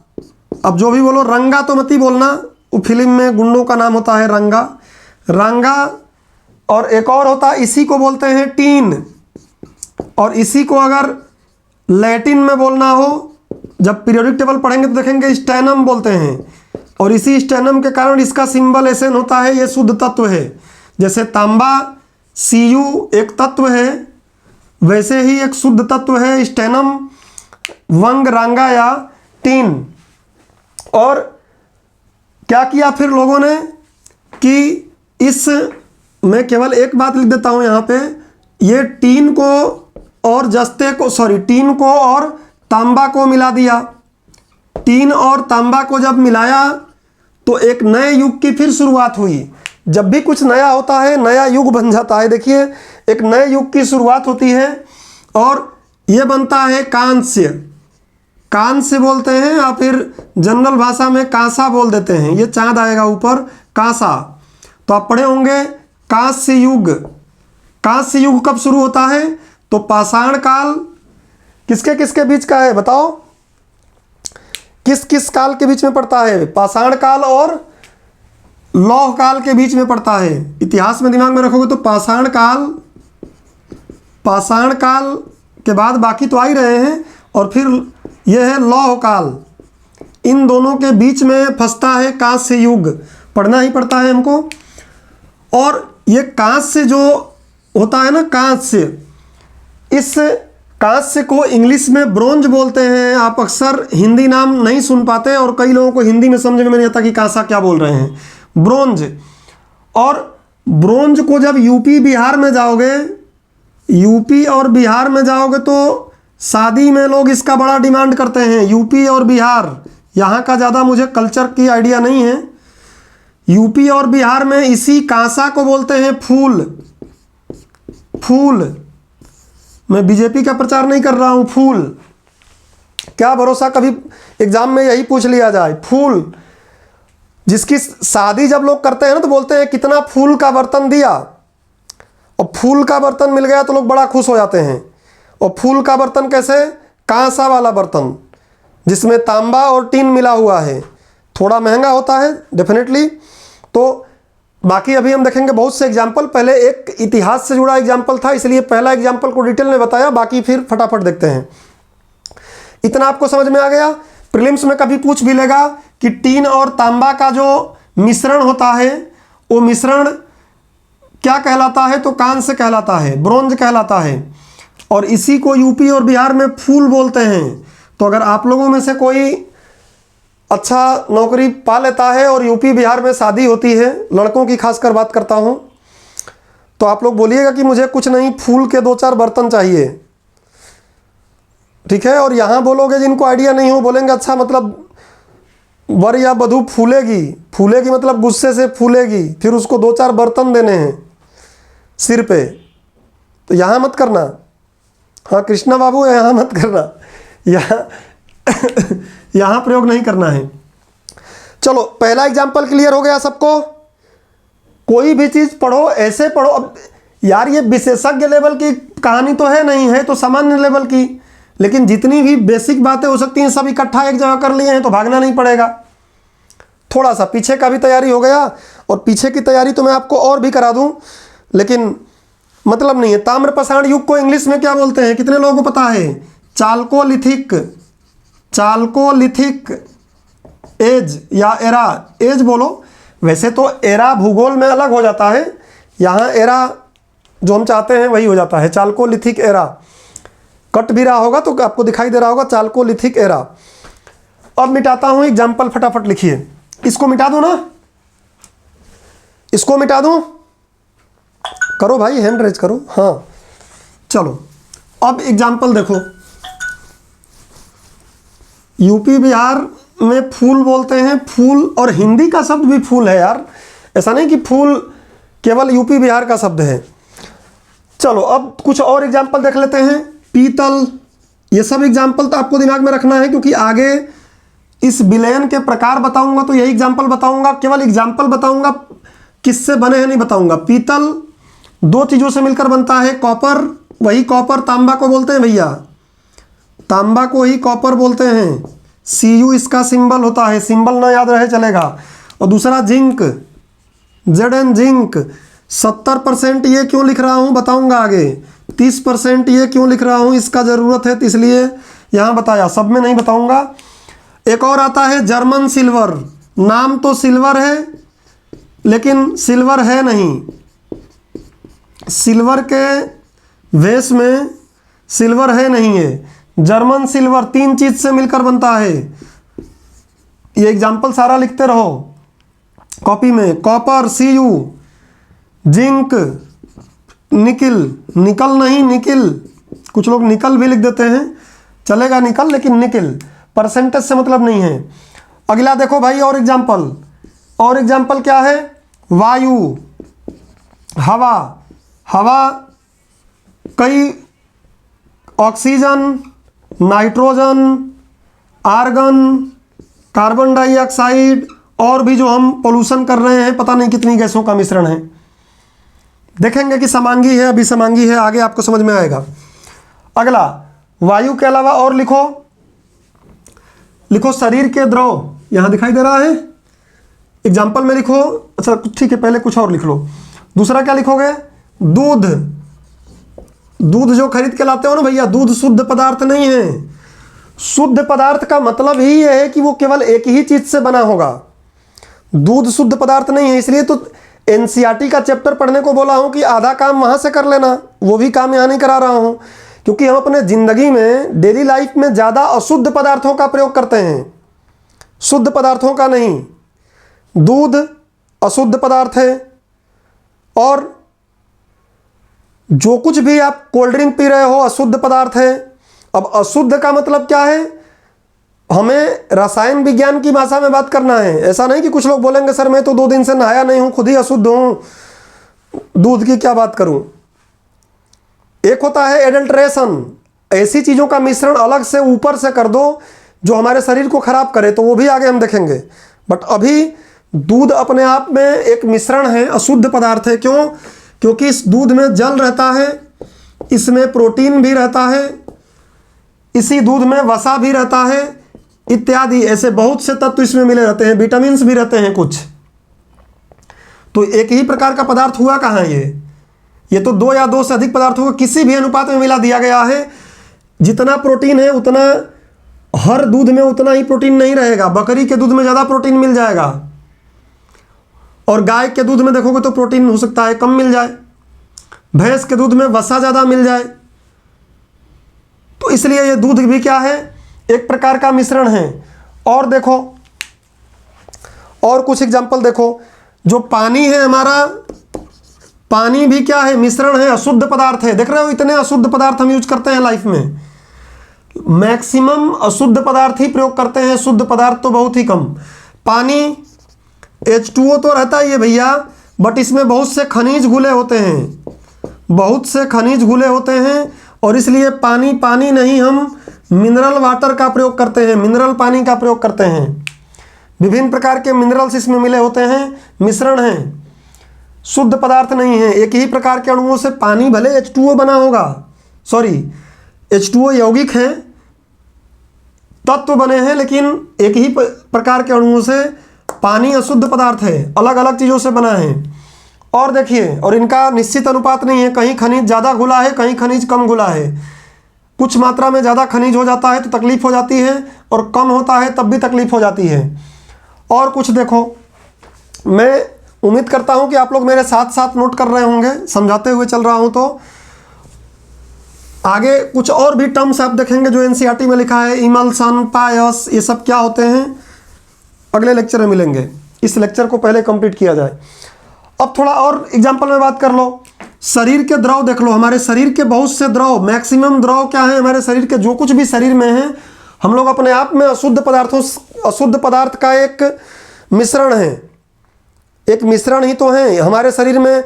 मांस में ही निकाल के देखो, मांस में वसा है, फैट है, विटामिन है, पता नहीं क्या क्या है, रक्त में है, रक्त तो पूरा आपको पढ़ा चुका हूं मैं बायो में।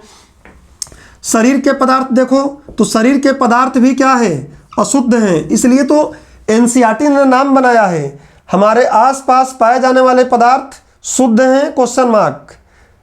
और नीचे पढ़ोगे तो बोला हुआ कि मैक्सिमम चीज़ अशुद्ध प्रयोग करते हैं हम। अशुद्ध मतलब एडल्ट्रेशन, मिलावट की बात नहीं कर रहा हूँ, मिलावट अलग चीज़ है, मिश्रण अलग चीज़ है।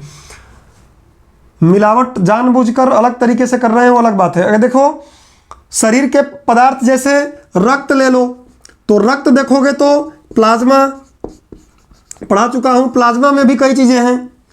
फिर देखो कणिकी पदार्थ उसमें है, बहुत डिटेल में आपको पढ़ाया गया है। ये कणिकी पदार्थ में आप देखोगे आरबीसी है, डब्ल्यूबीसी है, और भी, और क्या था बताओ, आरबीसी, डब्ल्यूबीसी, प्लेटलेट्स, थ्रोम्बोसाइट्स, और पता नहीं कितनी चीज़ें मैंने आपको इसमें पढ़ाया था, देख लीजिएगा, बहुत कुछ चीज़ें थी। और देखो शरीर का एक द्रव है मूत्र, यूरिन। कुछ लोग बोलेंगे यार ये बात क्यों बता रहे हैं, बताना पड़ेगा भाई। यूरिन का टेस्ट कराने जाओ तो पता चला है, एक रिपोर्ट पढ़ रहा था मैं, उसमें पता चला है कि 3,000 घटक हैं हमारे यूरिन में, लेकिन जब हम टेस्ट कराते हैं तो कम से कम 5-7 चीज़ें तो बताते ही हैं। वो क्या क्या रहता है, तो हमारे यूरिन में आप देखोगे पानी है, पानी तो है ही, पानी के साथ यूरिया, क्योंकि यूरिया उत्सर्जी हम लोग हैं, यूरिया के साथ देखोगे क्रिएटिनिन, ये बढ़ जाता है तो किडनी खराब हो जाती है। क्रिएटिनिन पढ़ाया था, क्रिएटिनिन पीलिया का भी चेक कराना है तो आप इसका चेक करा सकते हो, क्रिएटिनिन का, क्रिएटिनिन। उसके बाद यूरिक एसिड, ये बढ़ जाएगा, जोड़ों में दर्द होगा, पढ़ाया था, यूरिक एसिड है। उसके साथ आप देखोगे तमाम प्रकार के पोटेशियम है, सोडियम है, सोडियम को Na लिख देता हूँ, क्लोराइड है, ऐसे बहुत से तत्व हैं। और कभी कभी इसी के माध्यम से, यूरिन के माध्यम से प्रोटीन जाने लगता है, एल्ब्यूमिन पढ़ाया था मैं आपको, एल्ब्यूमिन। और जब एल्ब्यूमिन जाने लगता है, प्रोटीन जाने लगता है यूरिन में से, तो रोग हो जाता है, शरीर कमज़ोर होने लगता है, डॉक्टर को दिखाना पड़ता है, दवाई करानी पड़ती है।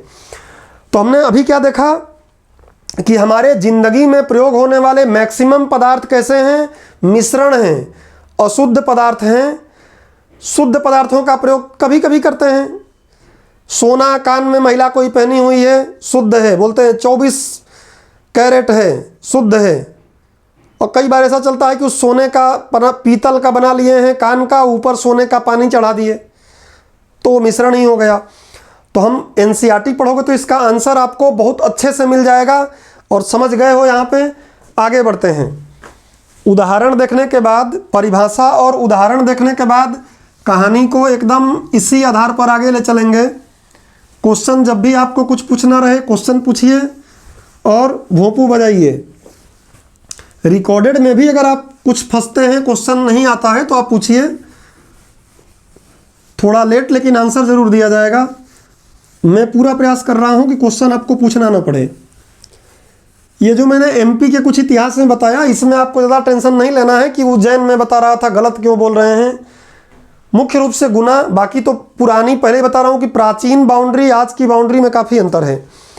चलिए, तो उदाहरण देखने के बाद अब हम लोग बात करेंगे, सीधे अपने टॉपिक पर आ जाएंगे और लिखेंगे कि विलयन बनाने वाले पदार्थों को, अच्छा, विलयन के घटक, एकदम बेसिक लेवल पर कुछ नहीं आता उस हिसाब से पढ़ रहे हैं। विलयन के घटक या अवयव, एकदम बेसिक लेवल से, जीरो से, कोई चीज़ छूटे नहीं। विलयन के घटक या अवयव हेडिंग है। इस हेडिंग में जो हेडिंग है वही इसका परिभाषा है, लेकिन फिर भी लिखेंगे। लिखिए, विलयन बनाने वाले पदार्थों को विलयन के अवयव या घटक कहते हैं। विलयन बनाने वाले पदार्थों को विलयन के अवयव या घटक, कंपोनेंट, इंग्लिश में सिर्फ कंपोनेंट बोल दीजिए चलेगा, एलिमेंट मत बोलिएगा, कंपोनेंट कहते हैं, घटक कहते हैं। बस ये बात अगर आपको समझ में आ गई तो अब जस्ट विलयन के प्रकार पे हम जाएंगे।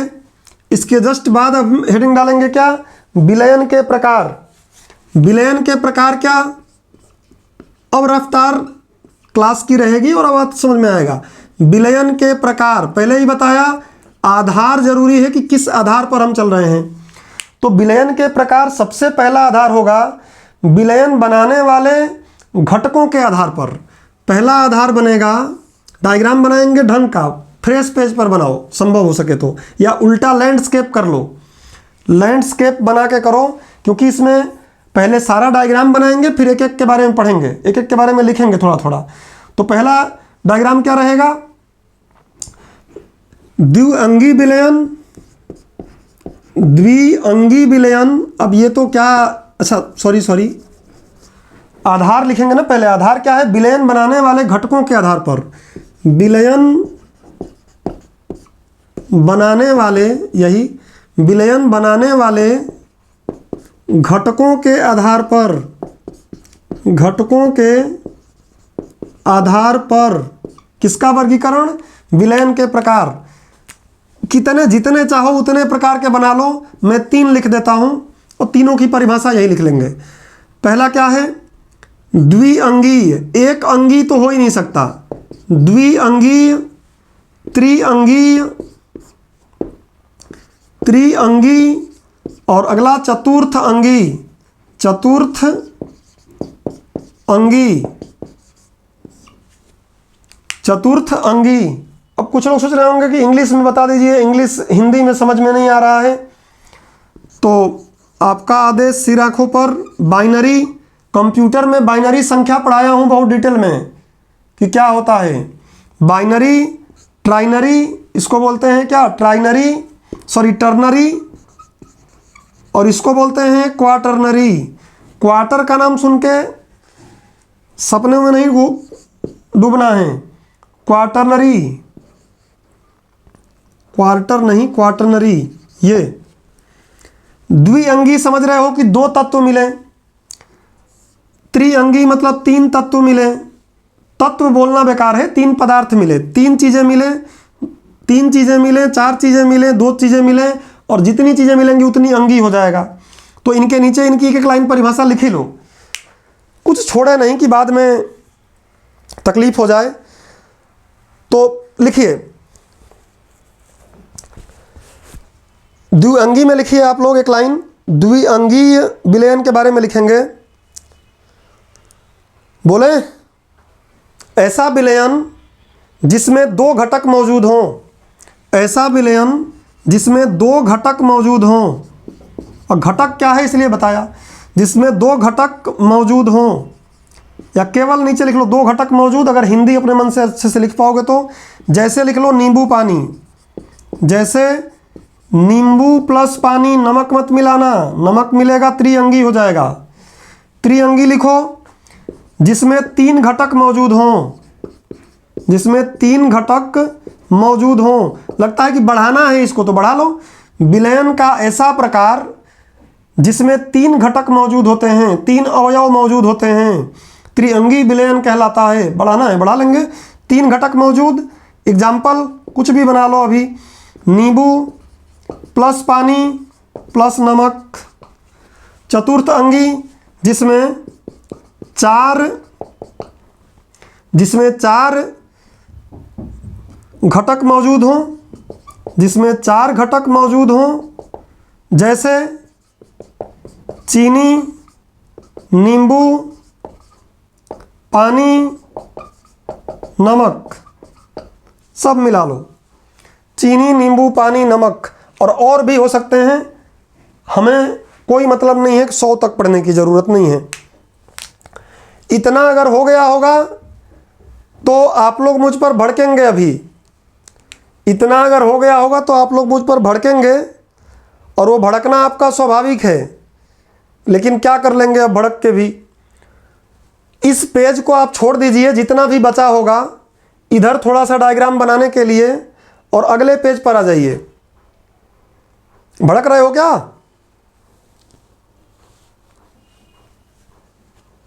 नहीं भड़क रहे हो मतलब नहीं, कुशवाहा जी तो भड़क ही नहीं सकते यार, कुशवाहा। चलिए तो थोड़ा सा अगले पेज पर आ जाइए, इस पेज को छोड़ दो, अगले पेज पर आ जाओ और लिखो विलयन के घटकों को दो भागों में बांटा जा सकता है। अगला हेडिंग डालेंगे, या स्टार ही बना के लिख लो, एक स्टार बनाओ या नोट डाल के लिख लो। विलयन के घटकों को, इसमें डायग्राम बनेगा, फ्रेश पेज यहाँ भी। विलयन के घटकों को, क्योंकि आपको सिंगल कोई डाउट नहीं रहने देंगे, हर एक बात यहाँ क्लियर होगी। विलयन के घटकों को दो भागों में, अभी मैं भी मिटाऊंगा इसको, दो भागों में बांटा जा सकता है, बांटा जा सकता है। और भैया मैं विलयन के घटकों को बोल रहा हूँ, मतलब ये घटक अवयव, चाहे वो 100 मिले रहें, चाहे 200 मिले रहें, चाहे 2 मिले रहें, उन घटकों को केवल दो तरीके से हम बांट सकते हैं। और इन्हीं दोनों का नाम अगले लेक्चर में कुछ अलग देखेंगे। तो मैं तो मिटाऊंगा ही, क्योंकि मुझे मजबूरी है मिटाना। आप इसलिए पेज छोड़ दिए होंगे तो ज़्यादा बढ़िया होगा। देखिए दो भागों में कैसे बांटेंगे, ध्यान से आपको समझना है। एक भाग क्या रहेगा, एक भाग का नाम रहेगा विलायक, विलायक, विलायक, जिसको सॉल्वेंट बोलते हैं, सॉल्वेंट। और दूसरे भाग का नाम क्या है, विलेय, जिसको सोल्यूट बोलते हैं। अब जनरल हमारे दिमाग में क्या रहता है, जनरल हमारे दिमाग में ये रहता है कि जो ज़्यादा मात्रा में पाया जाता है वो विलायक है, जो कम मात्रा में पाया जाता है वो विलेय है। एकदम सही है, कोई गलत नहीं है इसमें। जैसे नींबू पानी में या नमक पानी, नींबू पानी नमक से मिला रहे हैं तो नमक और नींबू दोनों क्या है, विलेय हैं, कम मात्रा में हैं, और पानी ज़्यादा है इसलिए पानी विलायक है। एकदम आप सही बोल रहे हैं, लेकिन छोटे क्लास के बच्चों से थोड़ा आपको बोलने का आपका लेवल तो ठीक होना चाहिए ना, लेवल तो आपका टॉप का होना चाहिए। तो टॉप लेवल पे कैसे इसको बोलते हैं समझो। दो भागों में बांटा जाता है, विलायक और विलेय में। विलायक में दो डायग्राम हमको बनाना है, और वैसे ही विलेय में दो डायग्राम बनाना है। विलायक में दो डायग्राम कैसे बनाना है अब आप अपने हिसाब से बना लीजिएगा, और मेरा मानना है कि डायग्राम फॉर्म में ही लिखना, तैयारी अच्छी होगी। पहला क्या करेंगे, जैसे देखो कांसा बना रहे थे, तो कांसा में तो दोनों जो चीज़ें मिला रहे थे हम, टीन और तांबा, वो दोनों ठोस थे और मिलने के बाद भी ठोस ही बन जा रहे थे। दोनों ठोस थे और मिलके भी ठोस बन रहे थे, मिलके द्रव तो बन नहीं रहे थे। और नमक और पानी को देखो, पानी द्रव में है और नमक ठोस है, दोनों को मिलाया तो टोटल क्या बना, टोटल जो विलयन बना वो कैसा बन गया, द्रव बन गया। टोटल विलयन द्रव बन गया। और विलयन बनाने से पहले नमक ठोस अवस्था में थोड़ा था, पाउडर जैसा, और पानी द्रव अवस्था में था। कांसा में देखो विलयन बनाने से पहले दोनों ठोस अवस्था में थे और दोनों को मिलाने के बाद फिर से ठोस ही बना। तो परिभाषा थोड़ा हम बेहतर कर लें किसी को बताने के लिए कि हमें अगर मगर से बच जाएं, कोई अगर मगर हमें ना करे। अगर मेंस में पहुंच जाते हैं तो छोटी क्लास की बातों की बात कर रहा हूं मैं, बड़े क्लास की बात कर नहीं रहा हूं। 9th class chapter number 2।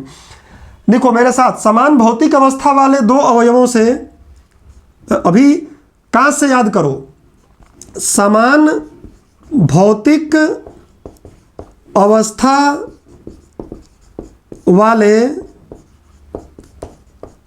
दो अवयवों, अवयव पता ही है आपको, दो अवयवों से बने, समान भौतिक अवस्था वाले दो अवयवों से बने विलयन में वह अवयव जो अधिक मात्रा में होता है, में वह विलयन जो बने विलयन में वह घटक या वह अवयव जो अधिक मात्रा में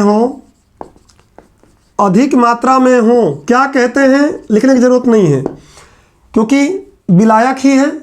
तो विलायक की परिभाषा जब एक तरीके से क्या देंगे, जब समान भौतिक अवस्था वाले दो अवयव रहें, दोनों द्रव रहें। चलो अक्सर देखोगे जब लोग दारू पीते हैं तो पैक बनाते हैं। अब ये मत बोलना सर आप पीते हैं, मैं नहीं पीता भैया, मैं सिर्फ देखता हूं। तो जो लोग पीते हैं मैंने देखा है कि वो थोड़ा सा दारू मिलाते हैं और फिर पानी मिलाते हैं। तो दारू भी द्रव में है और पानी भी द्रव में है, तो दोनों समान अवस्था में है ना। और दोनों को मिलाने के बाद विलयन भी कैसा बना, द्रव ही बना, वही अवस्था बना। तो केवल कांसा दिमाग में नहीं रखना है, आप इसी गोले के हो तो बहुत कुछ अपने मन से भी सोच सकते हो।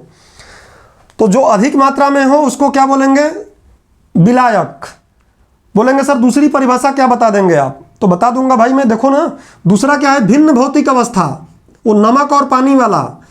तो भिन्न अगर मगर का कोई स्कोप छोड़ेंगे नहीं क्लास में। विभिन्न अच्छा नहीं लग रहा है, भिन्न लिखो। भिन्न भौतिक अवस्था वाले अवयवों से बने विलयन, अवस्था वाले अवयवों से बने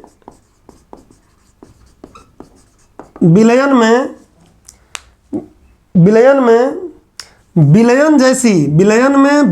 जैसी अभी समझाएगा जी बात, विलयन जैसी प्रावस्था या अवस्था जो आपको अच्छा लगे। ठोस द्रव गैस, प्रावस्था मतलब समझ लेना ठोस द्रव गैस, लिख देता हूं यहां। कोई डाउट आपको मन में जरा सा भी ना बने। विलयन जैसी प्रावस्था रखने वाला, विलयन जैसी प्रावस्था, अब विलय को तो मुझे यहां से मिटाना ही पड़ेगा। विलयन जैसी प्रावस्था रखने वाला घटक विलायक कहलाता है। विलायक कहलाता है। कैसे समझो, नमक और पानी, नमक ठोस पाउडर जैसा और पानी द्रव जैसा, दोनों को मिलाया, विलयन कैसा बना, विलयन कैसा बना। कृष्णा आपका क्वेश्चन देख रहा हूं, अभी देख रहा हूं, पहले मेरी बात सुनो। पानी द्रव, नमक ठोस, दोनों को मिलाया, विलयन कैसा बना, द्रव। और विलयन बनने से पहले विलयन जैसी प्रावस्था किसके पास थी, पानी के पास, इसलिए पानी ही क्या है, विलायक। ठोस में भी ये होगा, हम देखेंगे। नमक में थोड़ा सा पानी छिड़क दो, थोड़ा पानी छिड़क के मिला दो, उसमें वाष्प मिल गया या पानी मिल गया, तो पानी मिला लेकिन बाद में भी दिख कैसा रहा है, वो ठोस जैसा दिख रहा है, तो उस समय नमक क्या हो जाएगा, विलायक हो जाएगा। तो परिभाषा को आपको अच्छे से समझना है कि अलग अलग भौतिक अवस्था वाले दो अवयव अगर हैं और भौतिक अवस्था आप पढ़ चुके हैं पहले, ठोस द्रव गैस, और उनको आपस में मिला के विलयन बना रहे हैं।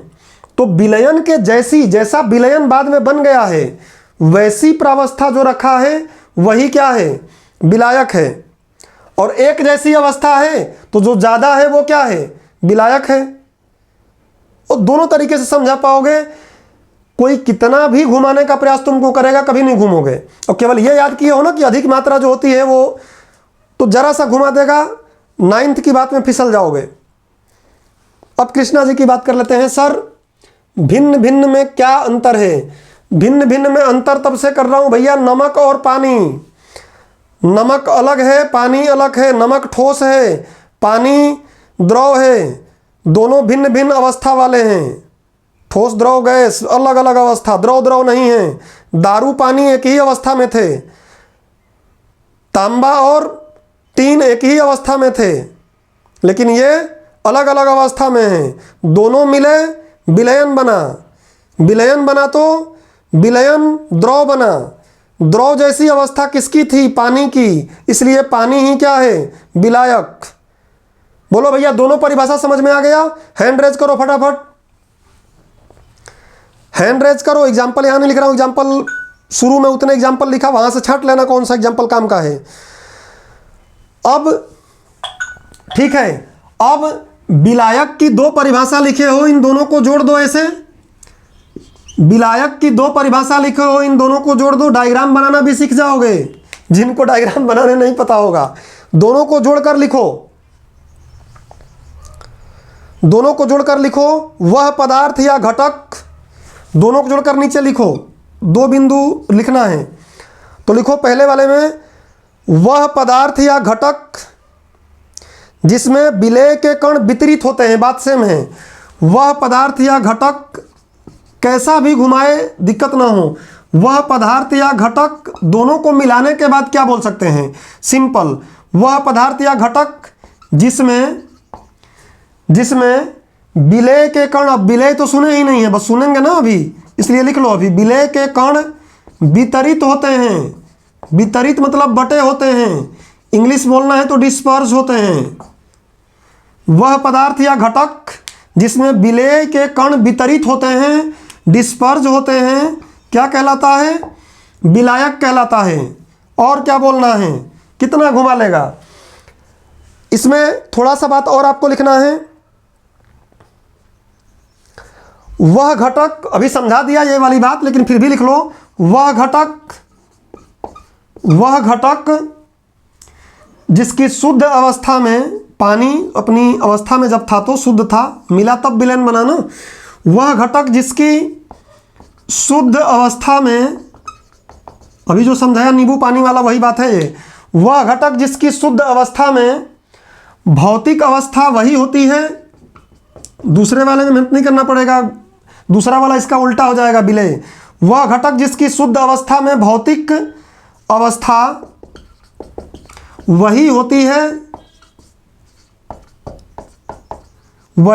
है जो विलयन में होती है। जो विलयन में होती है क्या कहलाता है, विलायक कहलाता है। कितना घुमाएगा, इस तरीके से क्वेश्चन पूछ ले। वह घटक जिसकी शुद्ध अवस्था में भौतिक अवस्था वही होती है, विलयन, जो विलयन में होती है कहलाता है विलायक। कोई बोल रहा है अंतर किसमें, विभिन्न, भिन्न भिन्न, अरे वो हिंदी मत पूछो यार, विभिन्न और भिन्न भिन्न, इसका अंतर कभी करेंगे क्लास में। अभी यहाँ और मत बढ़ाओ, क्लास बहुत बढ़ जाएगी। दोनों अभी एक ही मान लो, हमें जिस लेवल पे है एक ही मानो। वह घटक जिसकी शुद्ध अवस्था में भौतिक अवस्था वही होती है जो विलयन में होती है, विलायक कहलाता है। इससे ज़्यादा क्या घुमा लेगा। और एक बात और लिख लेना है आपको नीचे तीर लगा के, विलायक विलयन की भौतिक अवस्था निर्धारित करता है। सब सेल्फ क्वेश्चन मार्क की बात है। यहाँ क्वेश्चन मार्क लगाया तो ये मिल गया, यहाँ क्वेश्चन मार्क लगाया तो ये मिल गया। विलायक क्या करता है, विलयन की भौतिक अवस्था निर्धारित करता है। विलयन की भौतिक अवस्था निर्धारित करता है। प्रीलिम्स में क्वेश्चन पूछेगा, सरप्राइज हो जाओगे। निर्धारित करता है, प्रीलिम्स में क्वेश्चन पूछेगा, सरप्राइज हो के आओगे। बोलोगे 26वीं क्लास का क्वेश्चन है, छोटी क्लास का। बोलेगा कि विलयन की भौतिक अवस्था निर्धारित करता है कौन? विलायक। नींबू पानी, विलयन की भौतिक अवस्था कौन निर्धारित किया? पानी ने विलयन बनाया पानी जैसा। नींबू ने नहीं किया, नमक ने नहीं किया। तो विलायक के बारे में इतनी बातें अगर आपको दिमाग में याद हैं, एक बार समझ लिए हो, डायग्राम कॉपी में देख लिए हो, लिखना भी खुद सीख सकते हो और किसी को समझा भी सकते हो, प्रीलिम्स के भी क्वेश्चन कर सकते हो। इसके अलावा क्वेश्चन कहीं सामान्य दिन में नहीं बनना है, बाकी फार्मूले मामूले हमारे काम के हैं नहीं। चलिए, तो अब विलय के बारे में आ जाइए। मैंने विलायक की कहानी कह दिया है, अब कहानी करेंगे किसकी? विलय की। आपका डायग्राम बना होगा, नहीं बना होगा तो विलय बनाइए। और विलय को बोलते हैं सॉल्यूट। सॉल्यूट आपको बड़ी आसानी से समझ में आएगा। इसका भी दो परिभाषा, और दोनों परिभाषा में से कोई लिखूंगा नहीं, मैं केवल बोलूंगा, यहीं बोर्ड पर समझाऊंगा, आपको लिखना है मेरे साथ बोलता हूं। जब बोल रहा हूं तो क्या लिखना है? लिखो पहला, विलय में पहला परिभाषा लिखो, छोड़ेंगे नहीं, अपने मन से नहीं करोगे।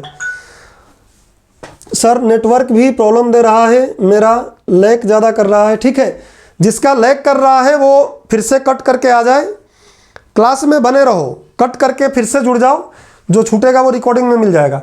लिखिए, समान भौतिक अवस्था वाले दो अवयवों से बने विलयन में वह अवयव जो कम मात्रा में होता है, अधिक को क्या लिख देना है?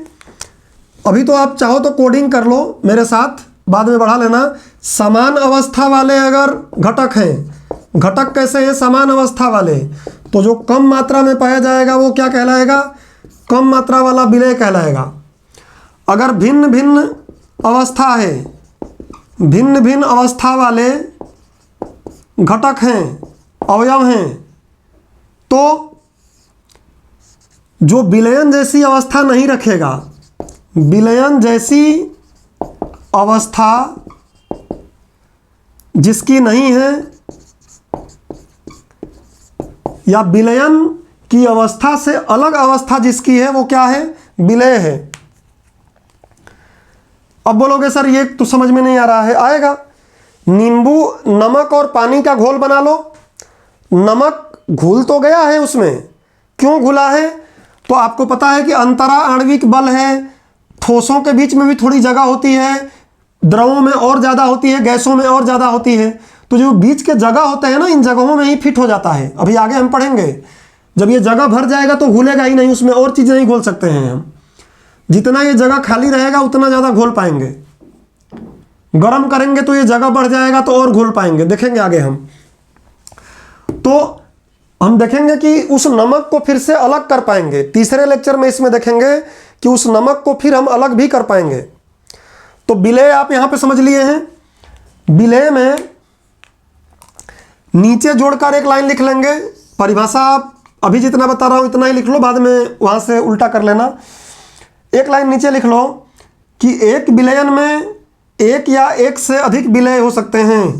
एक विलयन में भाई द्विअंगी थोड़ी नहीं है, त्रिअंगी, चतुरंगी, पंचअंगी कुछ भी हो सकता है। एक विलयन में दो या दो से अधिक विलय उपस्थित हो सकते हैं। विलय उपस्थित हो सकते हैं। तो इतनी बात अगर समझ में आ गई है तो इसको मैं मिटाऊंगा और आप एक बार कंफर्मेशन करें और भोंपू बजाएं।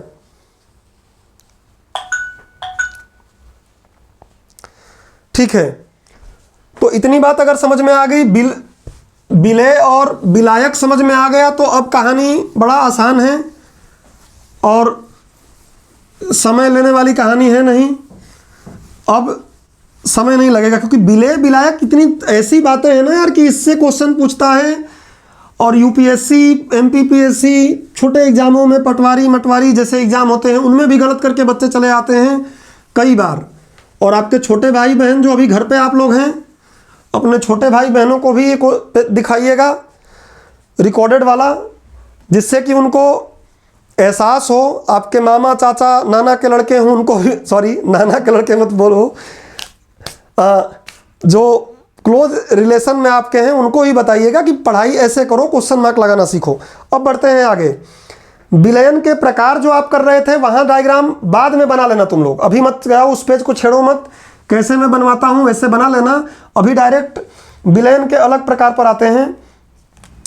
अब विलयन के प्रकार पर आएंगे हम, क्या किस आधार पर आएंगे, तो विलायक की भौतिक अवस्था के आधार पर। वहां बाद में बना लेना आराम से, अभी आगे ही कंटिन्यू रखो। विलायक की या विलायक के, ये तो मैंने आपको पिछले 3 महीने से पढ़ रहे हो, प्रीलिम्स वाले मेंस वाले भी बहुत लंबे समय से पढ़ रहे हो, तो कैसे फर्स्ट पेज पर रिवीजन करने के लिए डायग्राम बनाना है आपको पता है, तो ये डायग्राम वहाँ फिट कर लेना बाद में शॉर्ट में। विलायक के भौतिक अवस्था के आधार पर, विलायक के भौतिक अवस्था के आधार पर किसका, समांगी मिश्रण का विलयन का वर्गीकरण। विलयन का वर्गीकरण कैसे होगा भैया, तो 3 प्रकार का होगा और उस 3 से 9 बन जाएगा। इन सब का मैं एग्जाम्पल बनाऊंगा, तो आपको डायग्राम बनाते चलना है, साथ में एग्जाम्पल लिखते चलना है। मुख्य रूप से 3 बनेगा। अब भाई विलायक की भौतिक अवस्था कितनी हो सकती है, 3 ही हो सकती है ना, 10-12 तो हो नहीं सकती है, क्योंकि Bose Einstein condensate chain melted अवस्था प्लाज्मा सामान्य ताप पर दिखता ही नहीं है। सामान्य ताप पर ठोस द्रव गैस दिखता है, ठोस द्रव गैस की बात करेंगे। तो विलायक हो सकता है ठोस, तो ठोस विलयन हो जाएगा। विलयन केवल आपको द्रव नहीं मिलेगा, विलयन ठोस हो जाएगा। कांसा ठोस ही तो था, द्रव विलयन हो जाएगा, लिक्विड सॉल्यूशन हो जाएगा। मैं इंग्लिश में बोल दे रहा हूं, लिखूंगा नहीं। Liquid solution, solid solution and gaseous solution, गैसीय विलयन, गैसीय विलयन, गैसियस सॉल्यूशन। अब ये 3 होते हैं, इनका डेफिनेशन लिखने की जरूरत ही नहीं है। विलायक के भौतिक अवस्था के आधार पर, तो विलायक के भौतिक अवस्था के आधार पर विलयन का वर्गीकरण, जब विलायक ठोस हो तो ठोस विलयन, जब विलायक द्रव हो तो द्रव विलयन, जब विलायक गैस हो तो गैस विलयन। अब इनमें क्या होगा, तो इनमें विलय, अब ये तो 3 हो गए हमको विलायक।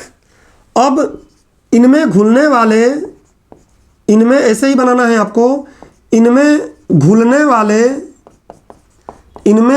वाले विलेय के भौतिक अवस्था के आधार पर, घुलने वाले विलेय सॉल्यूट के भौतिक अवस्था के आधार पर, भौतिक अवस्था के आधार पर, तो ये बड़ा मजेदार चीज है, इससे आपको एग्जाम में क्वेश्चन पूछ लेगा।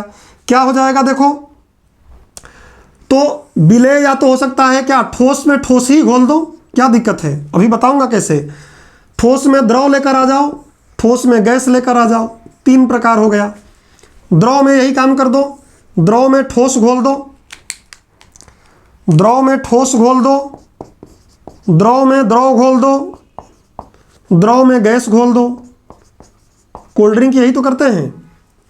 गैस में क्या कर दो, यही काम फिर गैस में लगा दो, गैस में ठोस घोल दो, गैस में द्रव घोल दो और गैस में गैस घोल दो। मुझे पता है कि ऐसे आपको तकलीफ हो रही होगी, उस तकलीफ को दूर करते हैं एग्जाम्पल के साथ। यह बात तो क्लियर हो गया है कि विलायक क्या रहेगा, विलायक के आधार पे 3 बोल दिया हूं, तो विलायक रहेगा ठोस और विलेय रहेगा ठोस, दोनों ठोस हैं। विलेय, विलेय ये तीनों हैं, ये तीनों विलेय हैं, ये तीनों विलेय हैं। इनका विलायक गैस है, इनका विलायक द्रव है, इनका विलायक ठोस है। तो ये नहीं लिख रहा हूं, एग्जाम्पल लिखते हैं एक एक। एग्जाम्पल क्या लिखेंगे, अगर ठोस में ठोस कर देते हैं, ठोस में ठोस कर देते हैं तो कांसा लिख लो, वैसे ही कांसा लिख लो, पीतल लिख लो, और बोलोगे सर ये पीतल में आप पीतल में मैंने बताया था ना, जिंक और क्या, कॉपर और जिंक कितना परसेंट, 70% और 30%। बस इसी से समझ में आ रहा है कि 70% वाला विलायक हो गया और 30% वाला ठोस विलेय हो गया। तो पीछे एग्जाम्पल मैंने इसलिए सारे दिखा दिया था, वहां ठोस को ठोस में मिला दिया। अब बोलोगे सर और कहीं कुछ मिला सकते हैं क्या, बहुत मिला सकते हो यार। जर्मन सिल्वर देखो ना, पीछे बताया तो था, और देखो कांच से देख लो, बहुत मिला सकते हैं। तो ठोस को ठोस में ही मिला दिया। बस याद रखना है कि जो ज्यादा रहेगा, क्योंकि सेम अवस्था है ना, ठोस ठोस सेम अवस्था, जो ज़्यादा वो विलायक, जो कम वो विलेय। क्या ठोस को द्रव का कोई एग्जाम्पल दे पाएंगे? डेफिनेटली दे पाएंगे। और बाकी एनसीईआरटी जिंदाबाद है। पारे का सोडियम के साथ अमलगम, पारा लो Hg द्रव है और प्लस सोडियम लो Na, और पारे को किसी के साथ मिला के विलयन बनाते हैं तो बोलते हैं अमलगम। ये भी एग्जाम में पूछ लेगा, अमलगम। गम नहीं है ये, अमलगम है, ठीक है ना। इंग्लिश में भी यही बोलते हैं। मत बोलना सर इंग्लिश में क्या बोलते हैं, इंग्लिश में भी यही बोलते हैं, अमलगम। तो अमलगम या अमलगमेशन बोलते हैं, अमलगमेशन बोलते हैं। पारा देखो और सोडियम के साथ मिला दिया, पारा सोडियम के साथ मिलाया तो पारा कम मात्रा में लिया, सोडियम ज़्यादा मात्रा में लिया, तो ठोस विलायक है। और पारा द्रव क्या है? विलेय है। और क्या गैस, ठोस में गैस मिला सकते हैं? क्यों नहीं मिला सकते भाई, ये भी कर सकते हैं। हाइड्रोजन का पैलेडियम में विलयन लिख लो, हाइड्रोजन का और भी बहुत कुछ है। आप बहुत कुछ धातुएं रहती हैं, उनमें भी थोड़ा बहुत गैस तो मिला ही रहता है, गैस थोड़े बहुत उसमें भी कहीं अंदर फंसे ही रहते हैं। हाइड्रोजन का पैलेडियम में, एनसीईआरटी में और एग्जाम्पल देखना, पैलेडियम, पैलेडियम में मिश्रण, हाइड्रोजन गैस ही तो है, गैस का पैलेडियम क्या है? ठोस धातु है, उसमें मिला दिया। और किसी धातु में हाइड्रोजन मिला दिए। और बहुत कुछ एग्जाम्पल यहाँ पे आप देखोगे तो स्टेनलेस स्टील है, स्टील जो बोलते हैं ना, स्टेनलेस स्टील दो चीज़ों से मिलकर बनता है। लोहा मिला लेते हैं, आयरन, और कार्बन मिला लेते हैं, कार्बन, स्टील बन जाता है। तो ये बात क्लियर हो गई है। जरूर लिखना, एग्जाम्पल छोटे क्लास के हिसाब से आपको दिमाग में होना चाहिए। द्रव देख लेते हैं कि द्रव का विलयन, द्रव विलायक है, ज़्यादा मात्रा में है, ठोस घोल रहे हैं उसमें हम, तो ठोस घोल रहे हैं तो क्या ऐसा कोई एग्जाम्पल है? मैं मत बोलना सर इसी का उल्टा कर देना। नहीं भैया, इसमें ज़्यादा मात्रा में कौन था? ठोस था। अब ज़्यादा मात्रा में द्रव रहेगा। तो द्रव वाला देख लेते हैं, द्रव विलयन। सबसे पहले द्रव का ठोस में देखते हैं। तो द्रव का ठोस में अगर हम देखेंगे तो क्या बनेगा? द्रव का ठोस में देख लो, द्रव का ठोस में देखोगे तो नींबू पानी ही देख लो, नींबू पानी, नमक पानी कर लो, आपको अच्छा लगता है तो। नमक पानी देखो, नमक पानी ठोस है, द्रव में घोल लिया। और बहुत कुछ घोल सकते हो, सरफ घोल देते हो पानी में। द्रव का द्रव में एल्कोहल, एल्कोहल बोल रहा हूँ, दारू लिख रहा हूँ, दारू समझ जाते हो तुम लोग इसलिए दारू ही बोल रहा हूँ। दारू पानी, जो ज़्यादा रहेगा, ज़्यादा पानी कर दोगे तो पानी विलायक हो गया, ज़्यादा दारू कर दिए तो दारू विलायक हो जाएगा। अब कैसे कर रहे हैं लोग? अब गैस, तो गैस कर लेंगे क्या? शीतल पेय पदार्थ, शीतल पेय पदार्थ, हिंदी नाम बड़ा अजीब लगता है बट क्या करें, शीतल पेय पदार्थ। कोल्ड, जो भी कोल्ड ड्रिंक पीते हैं ना, उस कोल्ड ड्रिंक में अक्सर यही रहता है कि पानी और जो कुछ भी मिलाए हैं वो तो मिलाए ही हैं, साथ में कार्बन डाइऑक्साइड घोले रहते हैं उसमें। और वो कार्बन डाइऑक्साइड को घोल कर आगे हम देखेंगे विलेयता, एक बात बताऊंगा उसकी कॉमन लाइफ में ज़रूरत। तो कार्बन डाइऑक्साइड को खूब प्रेशर पे के द्वारा उसमें भर के और ढक्कन बंद कर देते हैं। तो ये बात आपको दिमाग में रखनी है। अब देख लेते हैं कि गैस क्या रहेगा? विलयन, गैस विलयन रहे, सॉरी गैसीय विलयन है, मतलब गैस विलायक है, गैस ज़्यादा है, बाकी जो भी रहेगा वो विलेय रहेगा, कम रहेगा। एग्जाम्पल देख लेते हैं। गैस विलायक है और गैस में ठोस को घोल रहे हैं, तो कपूर का नाइट्रोजन गैस में विलयन लिख लो, या आयोडीन का वाष्प लिख लो, आयोडीन का वाष्प लिख लो। और कपूर देख सकते हो, कपूर में भी ऐसा होता है, कपूर का नाइट्रोजन गैस में विलयन लिख लो, कपूर का नाइट्रोजन गैस में विलयन। बहुत से एग्जाम्पल है, खुद भी सोचने का प्रयास करना, एनसीईआरटी में भी मिलेगा, मैं कुछ लिखवा दे रहा हूं। और थोड़ा देखो, गैस को द्रव में घोल दो, क्यों नहीं घोल सकते? एक चीज का नाम सुने होंगे आप, वायु में जल वाष्प देख लो, यही बात। वायु में, वायु गैस है, इतना बहुत ज़्यादा मात्रा में वायु है, उसमें जल वाष्प है, जल के वाष्प जो हैं वो उसमें घुले हुए हैं, और जल वाष्प द्रवीय रूप में है, जाके उसमें घुल गए हैं। और अब गैस ज़्यादा है, उल्टा मत करना, गैस ज़्यादा है बाकी मॉइस्चर कम है वहाँ। गैस का गैस में तो अपने आप में वायु ही है, वायु जो हमारा है वो अपने आप में ही देखो गैस का गैस में है। नाइट्रोजन 78% है, ज़्यादा मात्रा में है, और ऑक्सीजन 21% है। बाकी और भी चीज़ें हैं। 21% में दशमलव को हटा के बोल रहा हूँ, 20 दशमलव समथिंग होता है। दिखाई पूरा दे रहा है ना? नहीं, ये वाला लास्ट वाली बात कट रही है तो मैं फिर से कर देता हूँ। गैस वाली बात को मैं थोड़ा सा नीचे ला के यहाँ लिख देता हूँ। गैस विलय जब ले रहे हैं गैस का गैस में, तो वायु ही हो जा रहा है अपने आप में, क्योंकि वायु में क्या है 78% तो नाइट्रोजन है, तो विलायक हो गया, ये गैसीय विलायक हो गया, और 20.8% या 21% ऑक्सीजन हो गया। बाकी और भी चीज़ें हैं। उम्मीद करता हूं कि आपको यह बात समझ में आ गया। विलायक के आधार पर 3 और विलायक और विलय दोनों के आधार पर कितने? 9। 5 दिखा रहा हूं, मत बोलना कि 5 बोल रहे हो, दिखा रहे हो 5 और बोल रहे हो 9। तो यह हो गया विलय और विलायक के आधार पर। इसको मिटाता हूं मैं। इतनी बात अगर किसी को कोई दिक्कत हो तो पूछो। इतने में अगर किसी को कोई दिक्कत हो तो पूछो फटाफट, या तो फिर भोंपू बजाओ। अमलगम, अमलगम भैया पारे का किसी के साथ मिश्रण कर दो। दांत को फिल करने के लिए भी पारे का मिश्रण करते हैं लोग, तो पारे का किसी भी चीज के साथ मिश्रण कर देते हैं तो अक्सर अमलगम ही बोलते हैं। पारा तो समझ ही रहे होंगे, मरकुरी। मरकुरी सामान्य ताप पर द्रव अवस्था में रहता है, तो मरकुरी को किसी भी धातु के साथ प्रायः अगर हम मिश्रण विलयन बनाते हैं तो उसको अमलगम ही नाम देते हैं। 6ठी से लेकर 8वीं क्लास के बीच में आप देखेंगे तो साइंस के किताब में लिखा हुआ है। चलो, अगर इतनी बात हो गया हो तो आगे बढ़ते हैं। इसको मिटाता हूं। बेसिक्स आपको आनी चाहिए। सामान्य अध्ययन की यही डिमांड है, कॉमन लाइफ की यही डिमांड है। हमें इसमें तमाम प्रकार के नियम आते हैं। राउल्ट का नियम, हेनरी का नियम, कोई ज़रूरत नहीं है। राउल्ट का नियम, हेनरी का नियम आएगा छोड़ देंगे, पूछेगा भी नहीं। थोड़ी नहीं हम MBBS की तैयारी कर रहे हैं, इंजीनियरिंग की तैयारी कर रहे हैं कि हमें एक फॉर्मूले याद रखना है। हाँ, बेसिक्स याद रहना चाहिए जो सामान्य लेवल पर हमको समझ में आ जाए बातें। चलो, अब विलयन का प्रकार में एक कैटेगरी और बना लेते हैं। क्या कैटेगरी बनाते हैं? तो आपको दिमाग में रखना है कि जो जल होता है, पानी होता है, उसको हम क्या बोलते हैं?